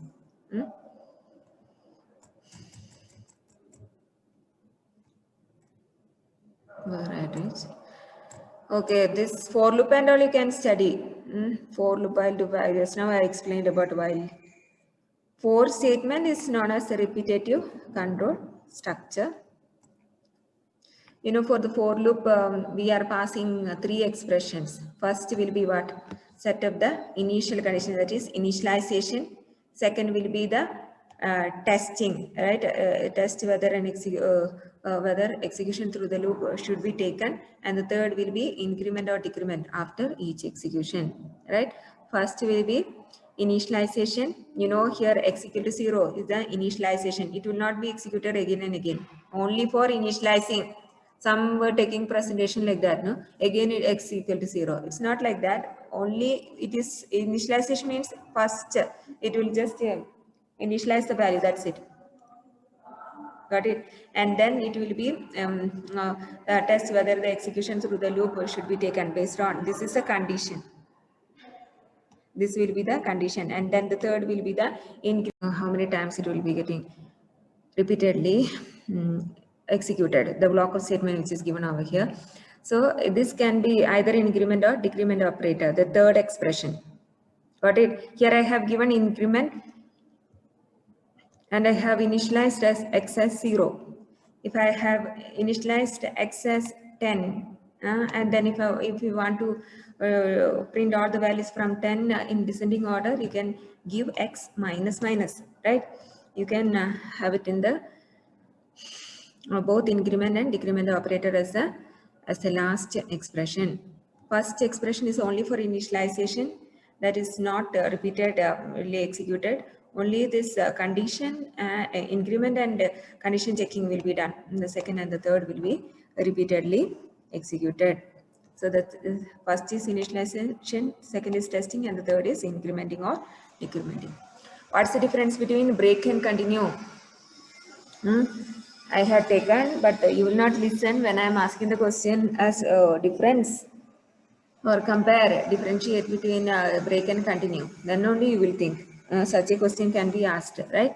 So break and continue, I will explain with this example. No, one is to terminate or exit from a loop. Completely it will exit from a loop. Break, if you are giving, it will be completely terminating and exiting from the loop. While when you are giving a continue, this just one line is enough. Break, or if you are giving continue, it will stop the execution of the current iteration. That means it will not execute the remaining lines of code from where you have given continue. It will again take the control to the beginning of the program. Listen, it will be now beginning of the loop. Listen to the beginning of the loop. And understood, this continue will be taking, will stop the execution of the current execution of the program, and it will take to the beginning of the loop, while the other one, it will be completely exiting from the loop. Understood? A break statement is used to terminate or to exit from a loop completely. Understood? The continue statement is used to transfer the control to the beginning of the loop. So this, if you give break, both the program I have given with a while loop and with a if statement, both are same, one-to-one, exactly the same thing I have given. Only difference is here I gave a break. After checking this condition, I am giving a break. Here, after checking the condition, I am giving a. Here also condition is there. I have in that screenshot it was only this. Here also I am checking a condition and then giving continue. What is the only difference? Here I have break, I have given break, here I have given continue. If I am giving break, remember this line, that program control will be taken outside this looping block. Loop block will finish over here, outside that. That means it is exiting from the loop. While when you are giving continue, it will be taking the program to the beginning of the next iteration of the loop. Or all are listening, or when it is third hour, all are hungry? Listening, right? No, ma'am. No, ma'am. Yes, I'm listening, ma'am. No, ma'am. Listening, ma'am. When I asked hungry, he was telling no.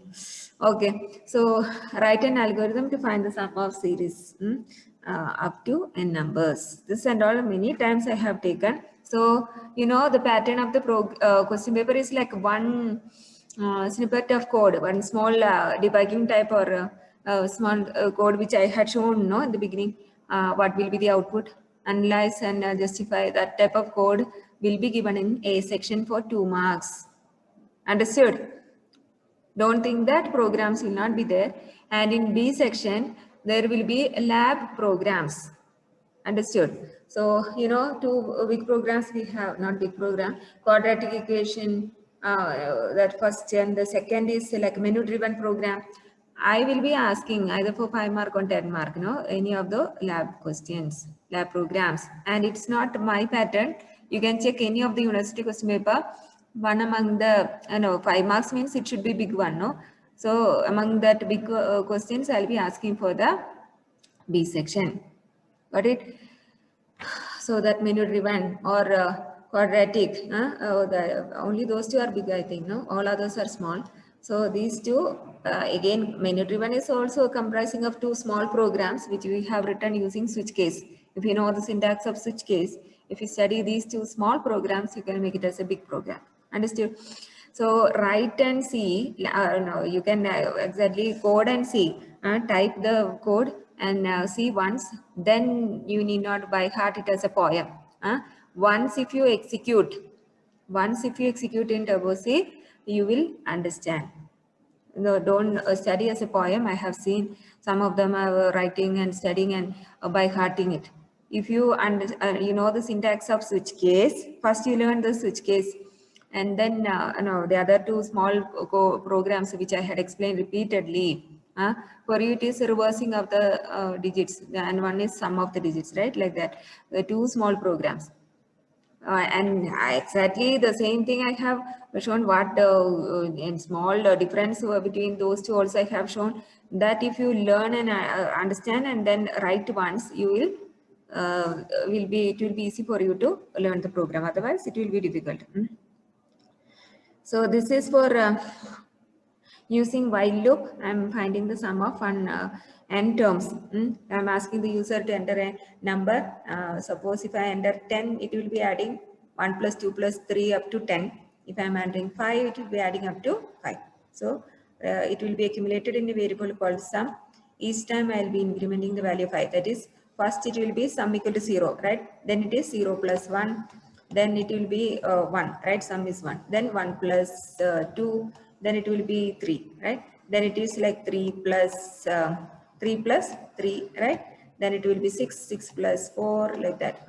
Up to which number we have given, no? That number it will be adding. And at last, the sum of the numbers will be printed. That explanation you can see from there. This I had already explained in algorithm and flowchart. And now this is a C program to demonstrate. So all operators, that chapter, in that bitwise operator is considered to be very important. Bitwise operator, all the bitwise operator, we have made it as a program and we have executed also. And in the beginning, all were executing. At the end, only two will be sending me screenshot of execution.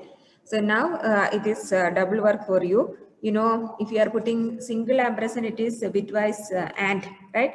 Single line means it is bitwise or. Then XOR and all, it is these symbols you should know. This is for complement, this is for right shift, and this is for left shift. So this is this program is most commonly asked question in most of the paper. Demonstrate bitwise operator using a sample program. Now, this different type of question which I have seen, it's an important question also. Write a program. You cannot just keep on writing the same program. No? Now they are asking, in order to make your brain work, to shift the entered number by 3 bits to the left and display the result. How to shift numbers by 3 bits? Tell me, anyone answer? Suppose A equal to 12. I'll first convert into the binary code, and then how I will be shifting by 3 bits using the left shift operator. Anyone is listening out there? Yes, ma'am. How to do left shift and right shift? What is the operator used for left shift? Shift left. Which is that operator? Here, which is the left? Bitwise. Bitwise. Yeah, bitwise shift left, ma'am, or shift left. Both are same. Shift left means And then, go. Bitwise shift operator only, no? yes, ma'am, I told that. So here, how many bits I am shifting here? In this example, this is the left shift operator, right? 2 greater than symbol. So how many for how many bits I am shifting in this example? Can anyone tell? One bit.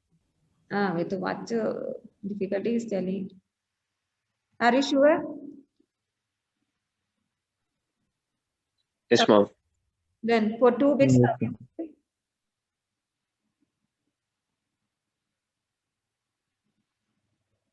2 bits, how you will give to shift left by 2 bits?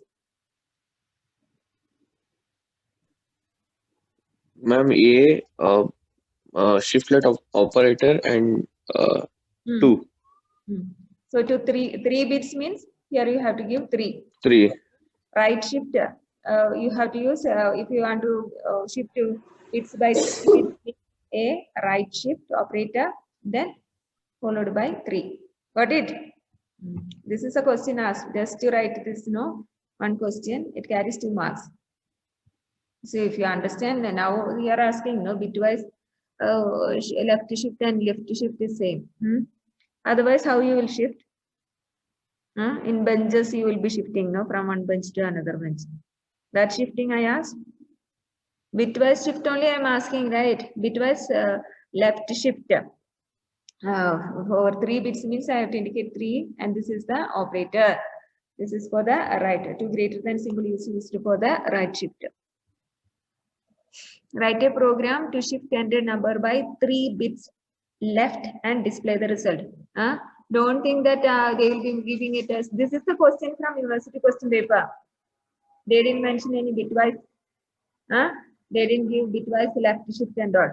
Pavan, so here they are just telling you. I don't know who asked. I think Ma'am. 3 bits left. That's all they had asked. So you have to understand. It's not like if you by heart you will not understand. 3 bits left. So you have to understand it is bitwise left. Okay.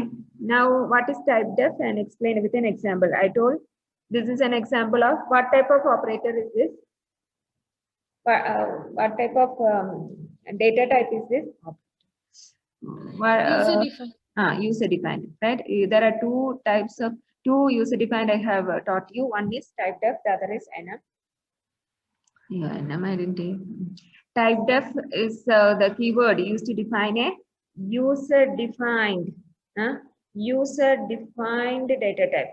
I'm going to give a user defined name for an existing data type. Understood? Here, int is an existing or a fundamental or a primary data type. I want to rename int and give another name called marks. Got it? For that, I am using a keyword called type def. Understood? So using type def followed by the data type. This is a syntax. Data type followed by the identified name. If I want to give Benita instead of marks, what all changes I should do? Suppose Nidin, you want to use instead of int data type your name. Nidin, what do you want to do? What all changes you have to make in this? So use type def. Nidin, you are not there. Yes, ma'am. How to use? I want to use Nidin as my data type name. How to use it? Instead of int, I want to use Nidin.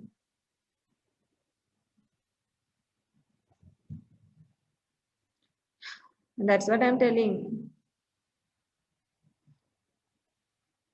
Suhail has written type def char Suhail. Instead of character, if you want to use Suhail, you will be using this Suhail. Suppose if you want to make even if you want to make instead of int, if you want to use Suhail, what you will do? Yeah, 1 second. Where I'm typing. Instead of integer, Marks it is int, ma'am. To enter any marks or number, it is int. Yes. Instead of, I'm giving another name for the data type. So, I don't know what name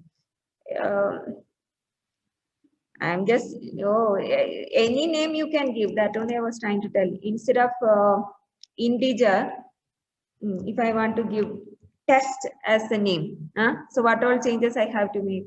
typedef int test.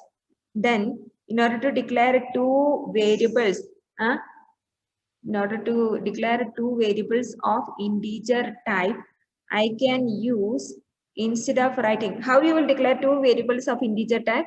I just give int subject1, subject2, right?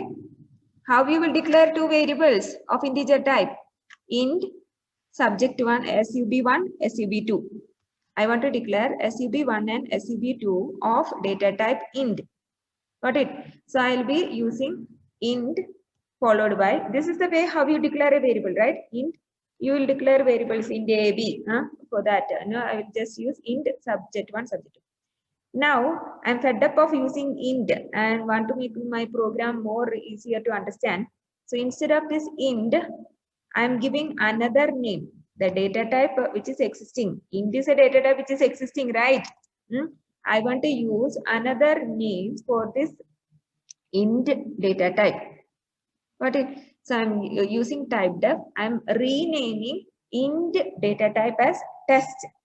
So later on, if I'm using, instead of using int, I can use the word test. Understood? So in order to declare two variables of integer data type, suppose I want to declare two variables a and b of integer data type, I can use my own word, that I have renamed the integer data type as test. Now, if I do like this, I can declare these a and b are two variables of integer data type. Got it? I have renamed the data type, existing data type integer as test. Now, just now Suhail gave type def, and then instead of character, he gave his name as Suhail. So wherever he want to use, or if I want to declare a character variable, I usually give what? Character ch, right? This is the way how I declare a character variable. Instead of this, I can use, instead of the data type name, he has given as Suhail. So I can use the name as Suhail. So ch is a variable of character data type.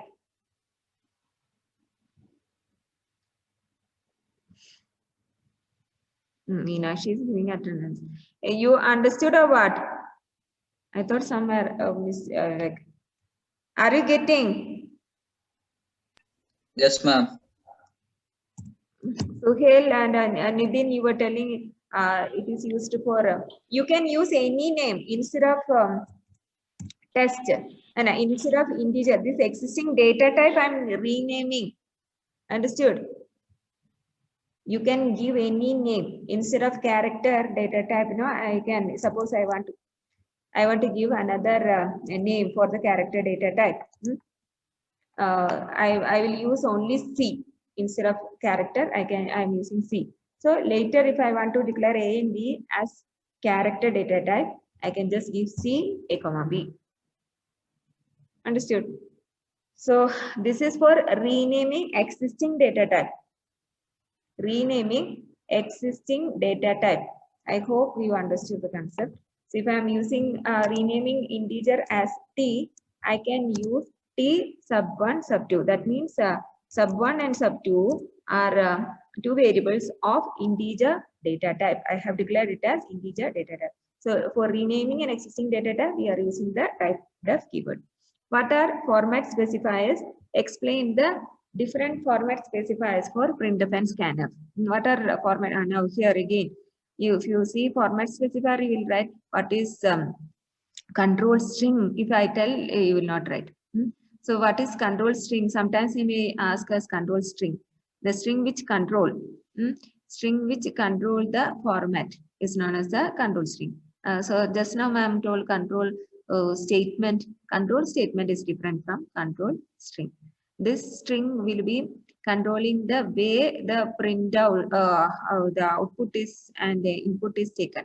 Output is given and input is taken. That is using printf and scanf, but formatted input output we are getting, that will be controlled by this control string.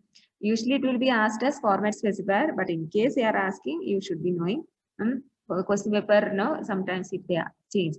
So format specifies the field format in which the data is to be entered or in the entered or displayed.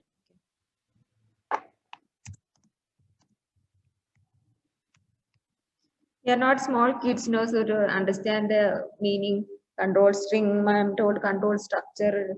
This is for controlling the format in which the data is entered or displayed. Where what are the two formatted input-output functions? Tell me. Formatted input-output statement. Printf is the formatted output state function, and scanf is the formatted input function. So in both we will be using format specifiers. What is the syntax of a format specifier? Syntax is like you can give conversion symbol followed by W and followed by D. That means here, no, this is the this percentage symbol you will read it as conversion character or conversion symbol. Conversion character. W is the width, which is an optional number. We usually give only percentage D, right? So in between you can write specify the field width also, optional number. And the third one is a data type specifier. Here I gave as a syntax, in that I gave D as a data type. Okay, the data type can be either decimal, that means for integer, float, character, or string. I have given a table over here for shortened, long int, and signed, and float, character, string. We have seen percentages, percentage C, F, LF also we have seen. Octal hexadecimal is not so common. Shortened and int, we will be using only percentage D. Unsigned, you have to give it as percentage U. Long signed integer is a percentage LD, and long unsigned is percentage LD. Okay, so in case you are asking, explain the different format specifier for printf and scanf function, you have to list out this table. Syntax of condition operator and give an example. So what is condition operator? Is it binary, unary, or ternary operator? Oh God. Tell me. Binary. Ternary operator. It is Yes, ternary because it is taking 3 operands. 3 operands. Who answered binary? Nagraju. Here it is, it will be taking 3 operands. And I repeated in, I think 2 chapters, I repeated the same thing. Condition operator. What is condition operator? It is having a combination of question mark and colon. It is a ternary operator. It takes 3 operands. The condition operator work as follows. So that is, it will take the first operand. It will be a Boolean expression. It is evaluated first. If the first operand is evaluated to true or 1, then the second operand is evaluated. There are 3 operands, right? First will be a Boolean expression. If the first Boolean expression is evaluated, Boolean expression means what? It will be returning a true or false, or 1 or 0. 1 means true, 0 means false. If it is true, then second operand is evaluated. If it is false, then the third operand. So you can write the syntax whenever they are asking certain operator, and you can give the syntax. Okay, syntax. If for while loop and all, you have to first give a syntax and then give an example. So here there are 3 expressions, right? As I told, these expressions are considered as 3 operands. There are 3 operands. You can directly give us an need not be an expression every time. Here in this example, this is an expression, right? This is a relational expression. We are giving 3 operands. If this expression, if it is returning as true, if A is greater than B, then we will evaluate the second expression. But here it is not an expression, it's just a value. So what we will do, A will be assigned to X. If this is false, then B will be assigned to X. So here, what is the answer? Vinod, can you tell me in this example, what will be printed? A equal to 10, B equal to 15, X equal to, if A is greater than B, Vinod, are you there? Yes, ma'am. Yes, ma'am. Tell me what will No, be. ma'am. No, ma'am. You are not there. I'm there, ma'am. A is not greater than B, ma'am. So what will be assigned? What will be the value of x now? You check and tell me properly what is x value and what is a value and what is b value. If a is greater than b, I am asking you whether a is greater than b and what is the value, final value of x.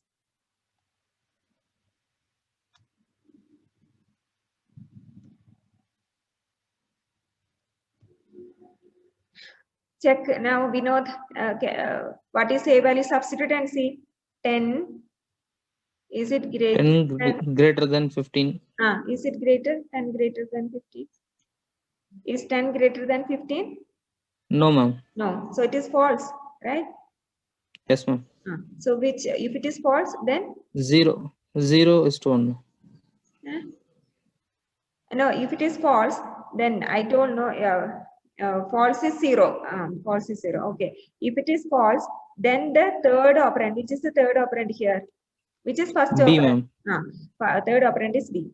B value will be assigned to X. Got it? What is B value? 15, ma'am. So X will be 15. Understood? Yes, ma'am. So now X will be assigned the value of B. Okay. So here B value will be assigned to X, and when X is printed, it will be shown as 15.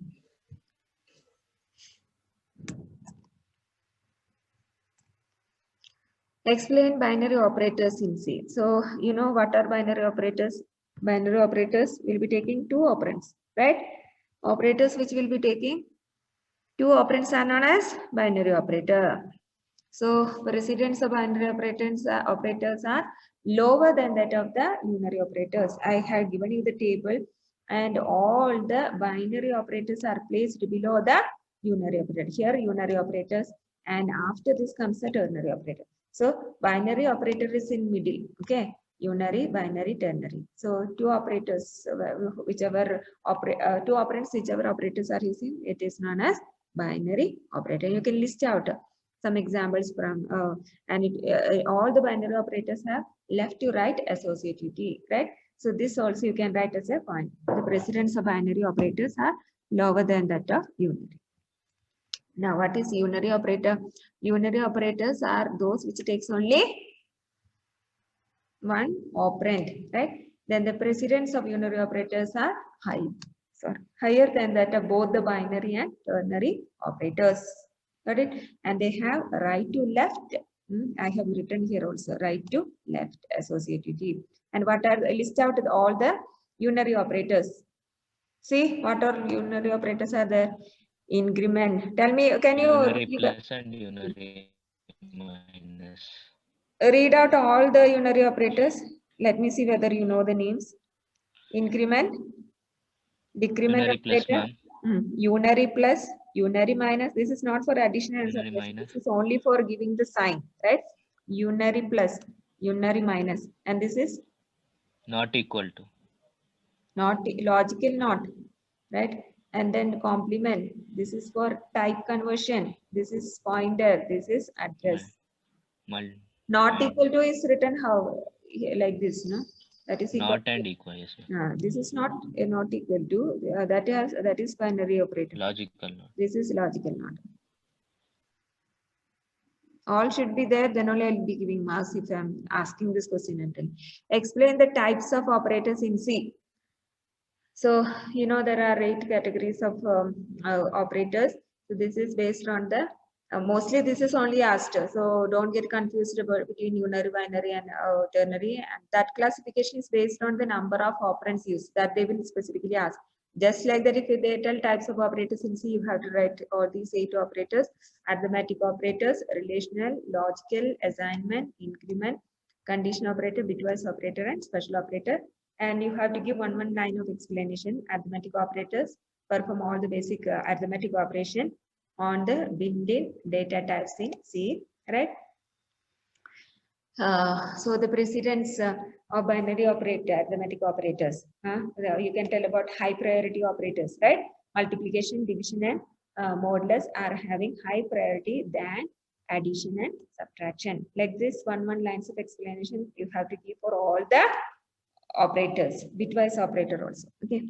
Precedence of Atlas, you can just write a summary. All the unary operators are having higher precedence than binary, and binary operators are having high precedence than ternary. Which is the ternary operator here? Nagraj. Nagraj. Which is the ternary operator? Ma'am? Which is the ternary operator here? Example for ternary operator.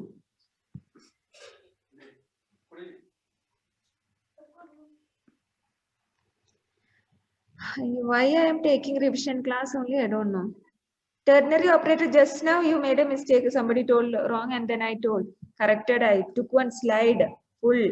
That ma'am, question mark and a colon. No, you just tell me the conditional operator.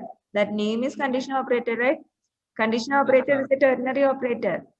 I'm asking which is an example for a ternary operator. So you should have to tell conditional operator. Conditional operator.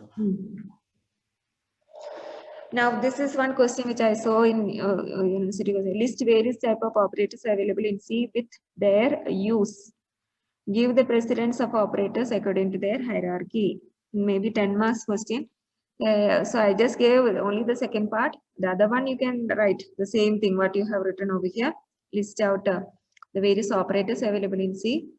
If you are just taking screenshot and sitting now, you will not listen anything. If you are listening this, you can answer the exam will be easy. Otherwise, you will be by hearting. So give the precedence of operators according to the hierarchy. So you can explain this table. First, you can tell about so these, at the end we had taken about the brackets also, right? How the brackets will be changing the precedence, the whole precedent. These three you can leave it.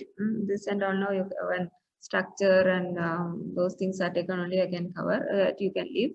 Only these things I have given in your chapter. So, after learning about arithmetic, relational, bitwise, logical, everything, they are talking about the brackets or the parentheses will be altering all the precedents. So if you are just putting bracket, none of these matters, right? The one which is given in bracket will be executed first, right? So you have to give the first precedence is for those expressions which are given in bracket, and then in all the unary operators you can, even though these unary plus and minus belong to arithmetic operators, you can just tell all the unary operators are having higher precedence than those of the unary other binary operators and ternary operator. Right, this is what this ternary operator is coming here, right?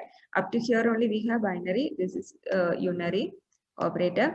So you just explain this table. And assignment operator. One, I think Meenakshi had asked once, no? If you have this shorthand assignment operator, more than one assignment operator I had given, and she was asking why then why this high priority is not applicable for this. When we have arithmetic operator, this addition, multiplication, division, and modulus is having higher priority than these arithmetic operators like plus and minus. But when you are going for assignment operator, shorthand assignment operator, all these shorthand assignment operators, are having equal precedence. Listen, they are having equal precedence, but when whichever is encountered, when we start from right to left, that's why we were solving from the right side. Last we were doing first. So that will be the what now? Conditional. What conditional? Prudula.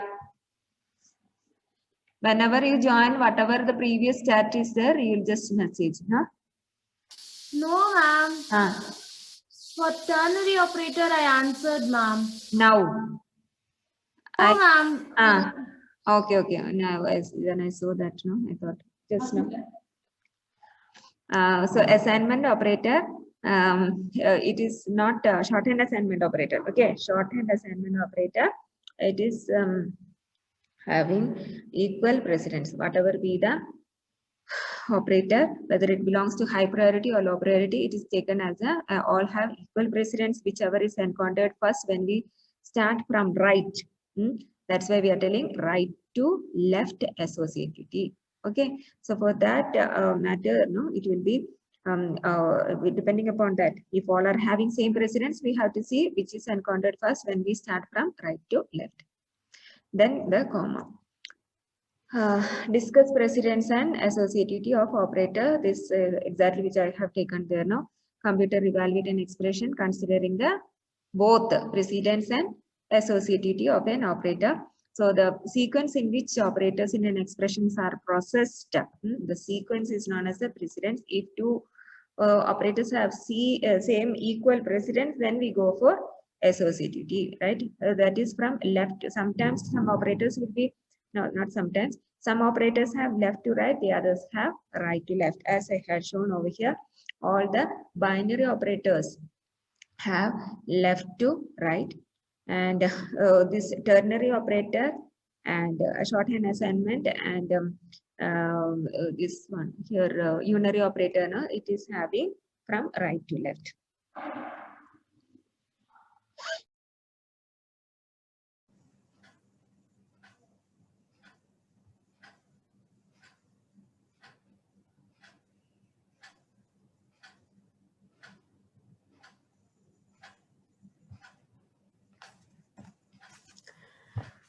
Now we will see what is the next question, that is what is typecasting, and given an example. So we have studied type conversion in the operators chapter. So I had informed that time itself. Type conversion is also known as typecasting. So it is nothing but converting from one data type into another is known as typecasting or type conversion.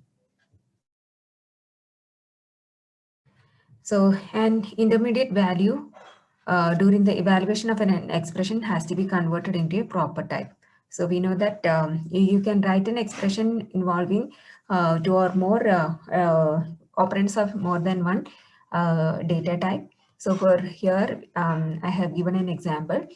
So any of the intermediate values which will be as we have seen before, like following the precedence rule, we may have many passes. In each of the pass, we'll be getting an intermediate value, and those intermediate values should be converted into proper type, and at the end the final result has to be converted into the data type of the variable which will be carrying the result. So there are mainly two types of conversions. One is known as implicit conversion, the other is known as explicit. So in implicit conversion, automatic conversion of the intermediate values to a proper type is will be done. So this automatic conversion is known as implicit type conversion, while in explicit conversion we have to forcefully do type conversion. So in implicit conversion, the rule of type conversion is any lower data type will be automatically converted into higher type. That means lower data type is determined by the number of bytes taken. So here, as we can see in the example, so this is an expression, arithmetic expression, which calculates the value of x. Li is a variable of type long int and I is a variable of type int.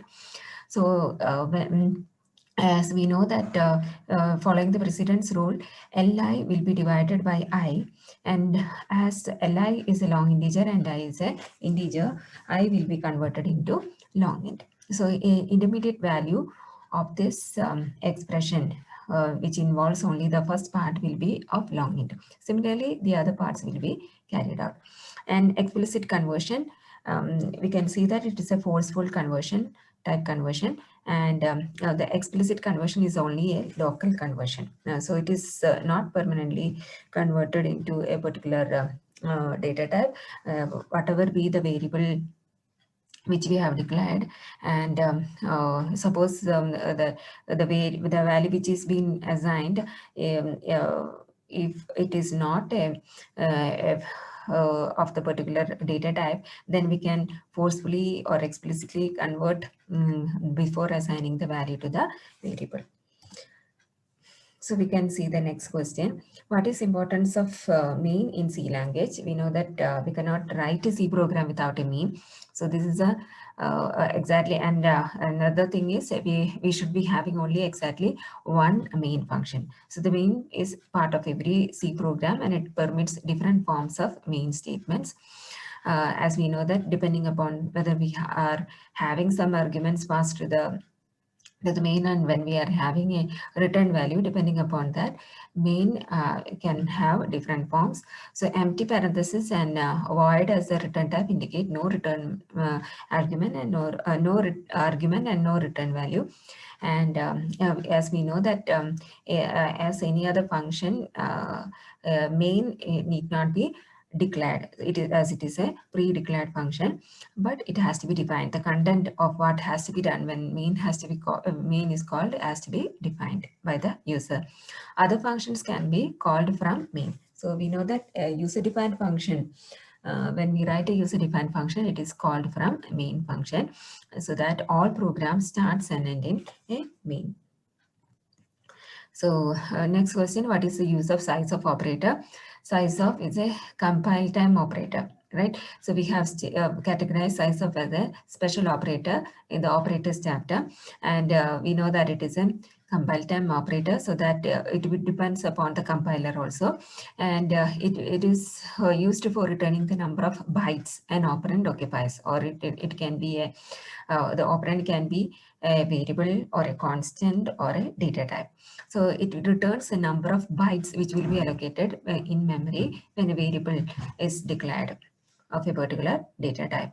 So even if you are directly passing the data type name, or if you are passing a variable which is declared of a particular data type, or a constant of a particular data type, suppose if you are passing the argument of size of as a or as an operand, if I'm passing a variable which is declared of integer data type, then it will be returning 2 bytes.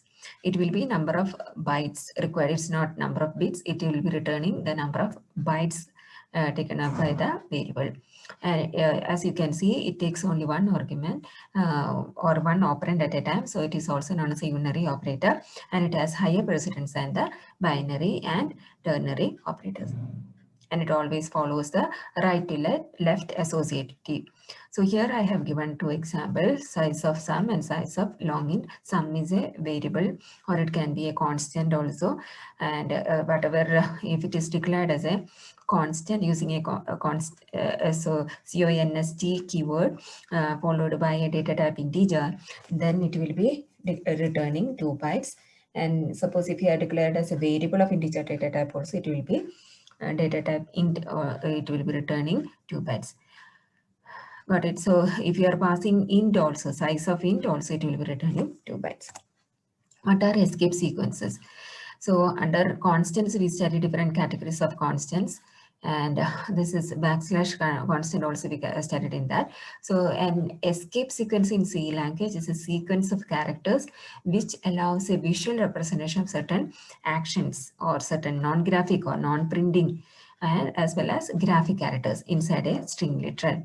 So a backslash character is used to introduce a escape sequence. So in order to direct a compiler that it has to escape the sequence, it is we are preceding it with a backslash. So backslash backslash will be giving a backslash followed by a particular character will be informing compiler that it is not the usual action it has to perform.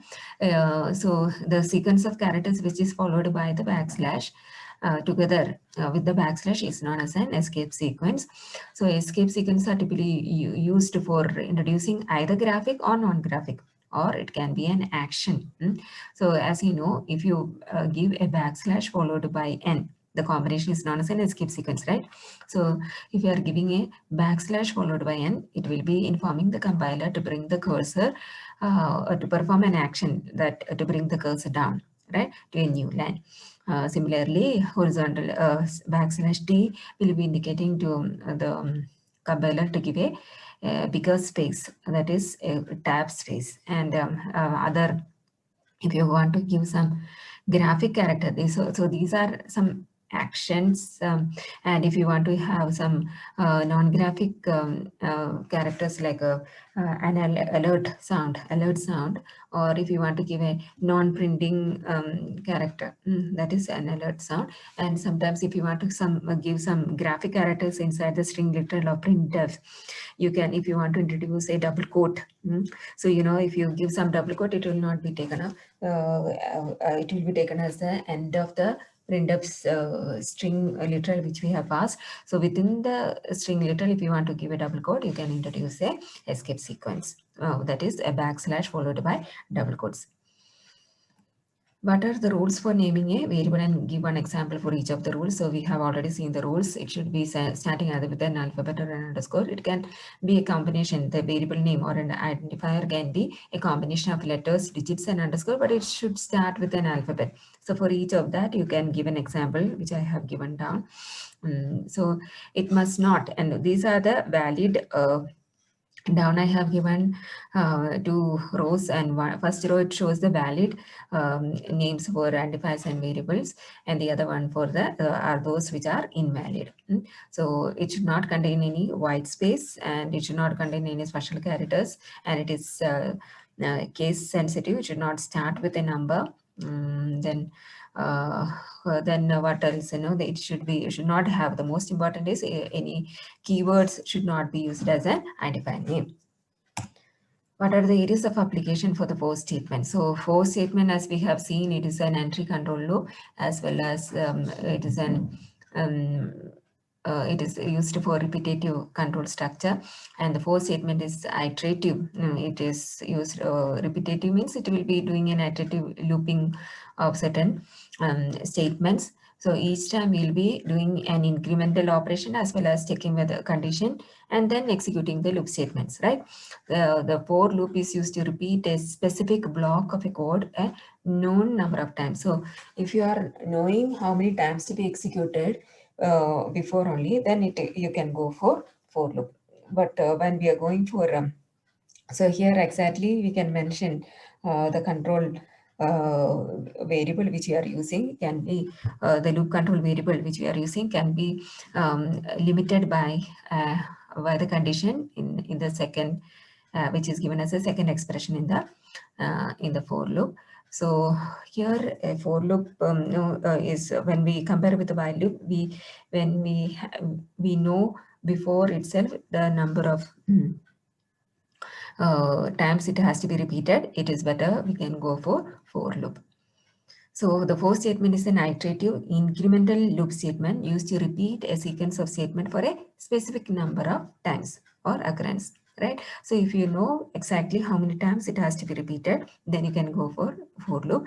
While will be used when we are not exactly knowing the number, but we know a particular condition. When it is satisfied, it has to come out of the loop, then usually we will go for while loop.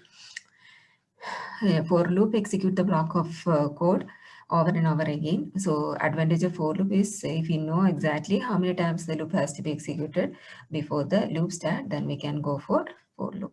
So as in other things, here also a variable will be used as a loop counter, and this variable have a start value and it also has a finish value, and by how much count it has to be incremented.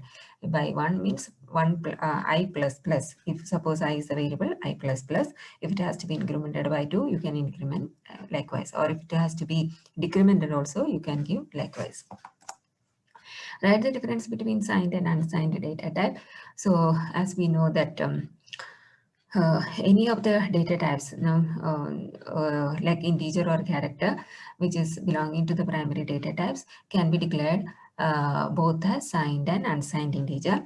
Signed integer, so when we are just giving an integer without mentioning it is unsigned, it will be taken default, it will be taken as a signed integer. The first bit of a signed integer will be taken up for storing the sign.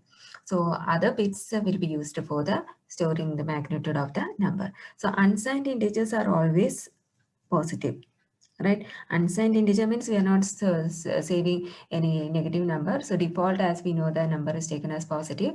It will be unsigned integer will be considered as a positive integer and does not contain any bit. So if you are out of the 16 bits, if you are taking one bit for storing the sign, then as I told before, the number of the values which we can store will be reduced, and also we are using half the part for storing the numbers from 32,000 minus value to plus value. So if you are completely using 16 bit for storing only the positive value, then from 0 to 65,000 we can store. Okay, so here as indicated here, the first bit out of the 16 bits will be used for storing the sign. If it is 0, it indicates a positive integer. If it is 1, it indicates a negative integer.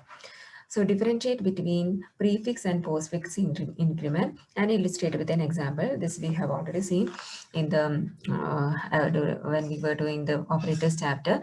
The increment operator plus plus adds 1 to its operand, while decrement we know it will subtract 1. And for both the increment and decrement operator, it can be used either as a prefix operator or as a postfix operator.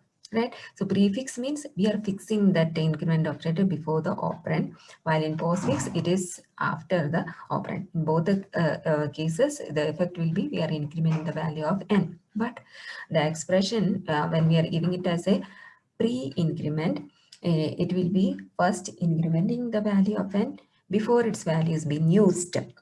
Value is being used. That means if you are if you are assigning the value to another variable before assigning, it will be incremented. While when n plus plus, that is post increment, means it will be while n plus plus increments n after its value being used. That is, if suppose in the same example, if we are assigning the value of n plus plus to a variable x, then what will happen is it will first assign the current value of n to x, and then it will increment the value of n. So here, if n is 5 and the assignment statement of x equal to n plus plus will be assigning the value of 5 to the variable x, and then it will increment the value of n. So here it is as indicated here, it is equivalent to x equal to n and then n plus plus. So x equal to n plus plus can be considered as happening in 2 steps. X will be assigned the current value of n, and then it will increment the value of n. So the value out of the after this the execution, the value of x becomes 5 and n becomes 6. So the current value of n is assigned to x first, and then n value is incremented, so it becomes 6. While if n is 5 and if x equal to plus plus n, what will happen? First it will increment the value of n. So the current value of n is 5, so it will increment the value of n, means it will become 6. So x equal to 6 and n equal to, so as already n has incremented, the value of n becomes 6. Got it? So even when we are using it in an expression, for the post increment of n plus plus is done after evaluation of the expression. Suppose here m equal to n plus plus, this is a post increment of the n value minus j plus 10, means the current value of n will be used in the expression. So it will be substituted by 2 itself, 2 minus 1 plus 10. Got it? So it will be like 11 will be the answer. Write the difference between the entry control and exit control loop. So as we had discussed for the other question, we know that we had discussed it for the while and do while. Entry control loop, it is also known as a pre-test, right?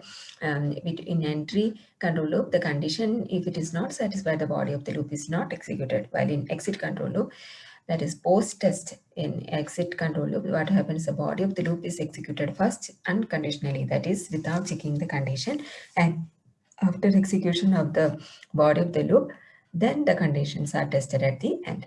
So this makes sure that in exit control loop, we can make sure that the body of the loop will be executed at least once, but in entry control loop, the body of the loop will not be getting executed if the condition is false. So depending upon the position of the control statement in the loop, the control structure can be either entry control and exit control. An example for the entry control will be while and for, while in exit control, the example is do while.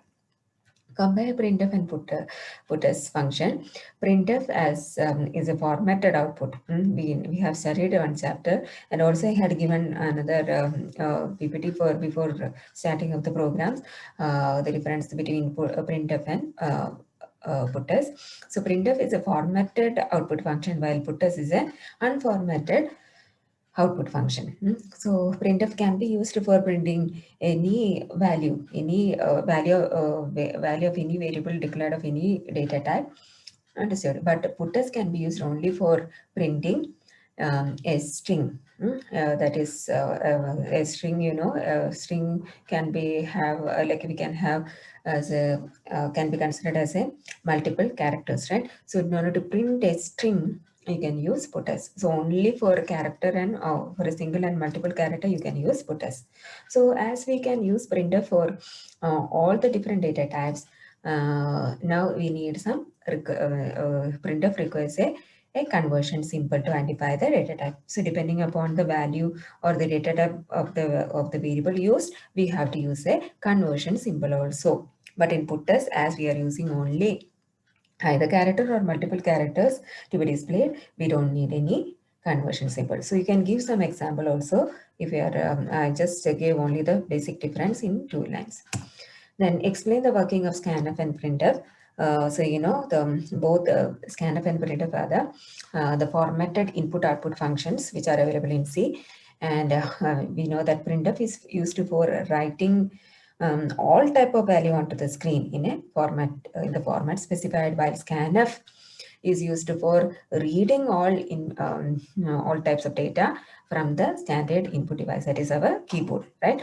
Scanf and printf requires, as it is both are formatted and both are used for used for either writing or reading all data values, both requires conversion symbols to identify the data types. The formatted input refers to an input data that has been arranged in a particular format. So formatted input or formatted output means that it is in a the data has to be arranged in a particular format. So the syntax of scanf is given as the first argument will be scanf followed by the arguments in bracket. The first will be the format specifier, followed by the arguments which are nothing but the address of the variable.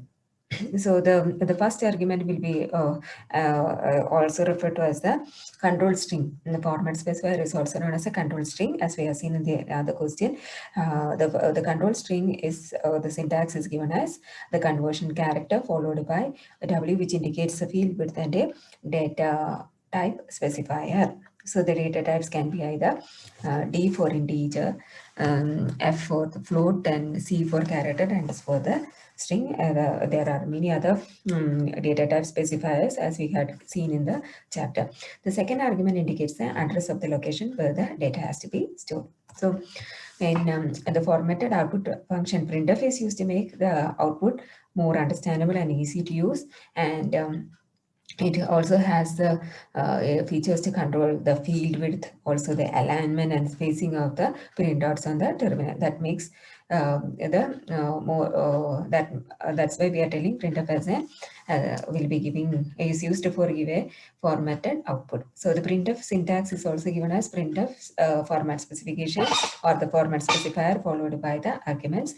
The format specification will define the output of the format, the same as the format specifier. And if you want to give, this is an optional thing, that is an escape sequence. If you want to give a space between the values being displayed, the value of the variables, you can give an escape sequence, as we have done in all the programs, /n, /t, and /p and all. And the last will be the arguments like the character or the numbers, number variables that will be printed on the it can be the character variables or integer variables which will be passed as the arguments. The value will be displayed on the screen. So the remaining portions, some questions which I can give is draw a flow chart to find the largest of five numbers, and elaborate in detail by explaining the printf and scanf function with suitable example code that you can first explain what is printf and scanf and followed by a suitable C code. Any small program which we had executed in the beginning, which has both a printf and scanf. You remember that is details, I had asked enter your name and accept it using scanf, only the first name, right? And then enter the age. So you can have both the printf and scanf as a small program. Okay, thank you. So prepare nicely and then attempt all questions.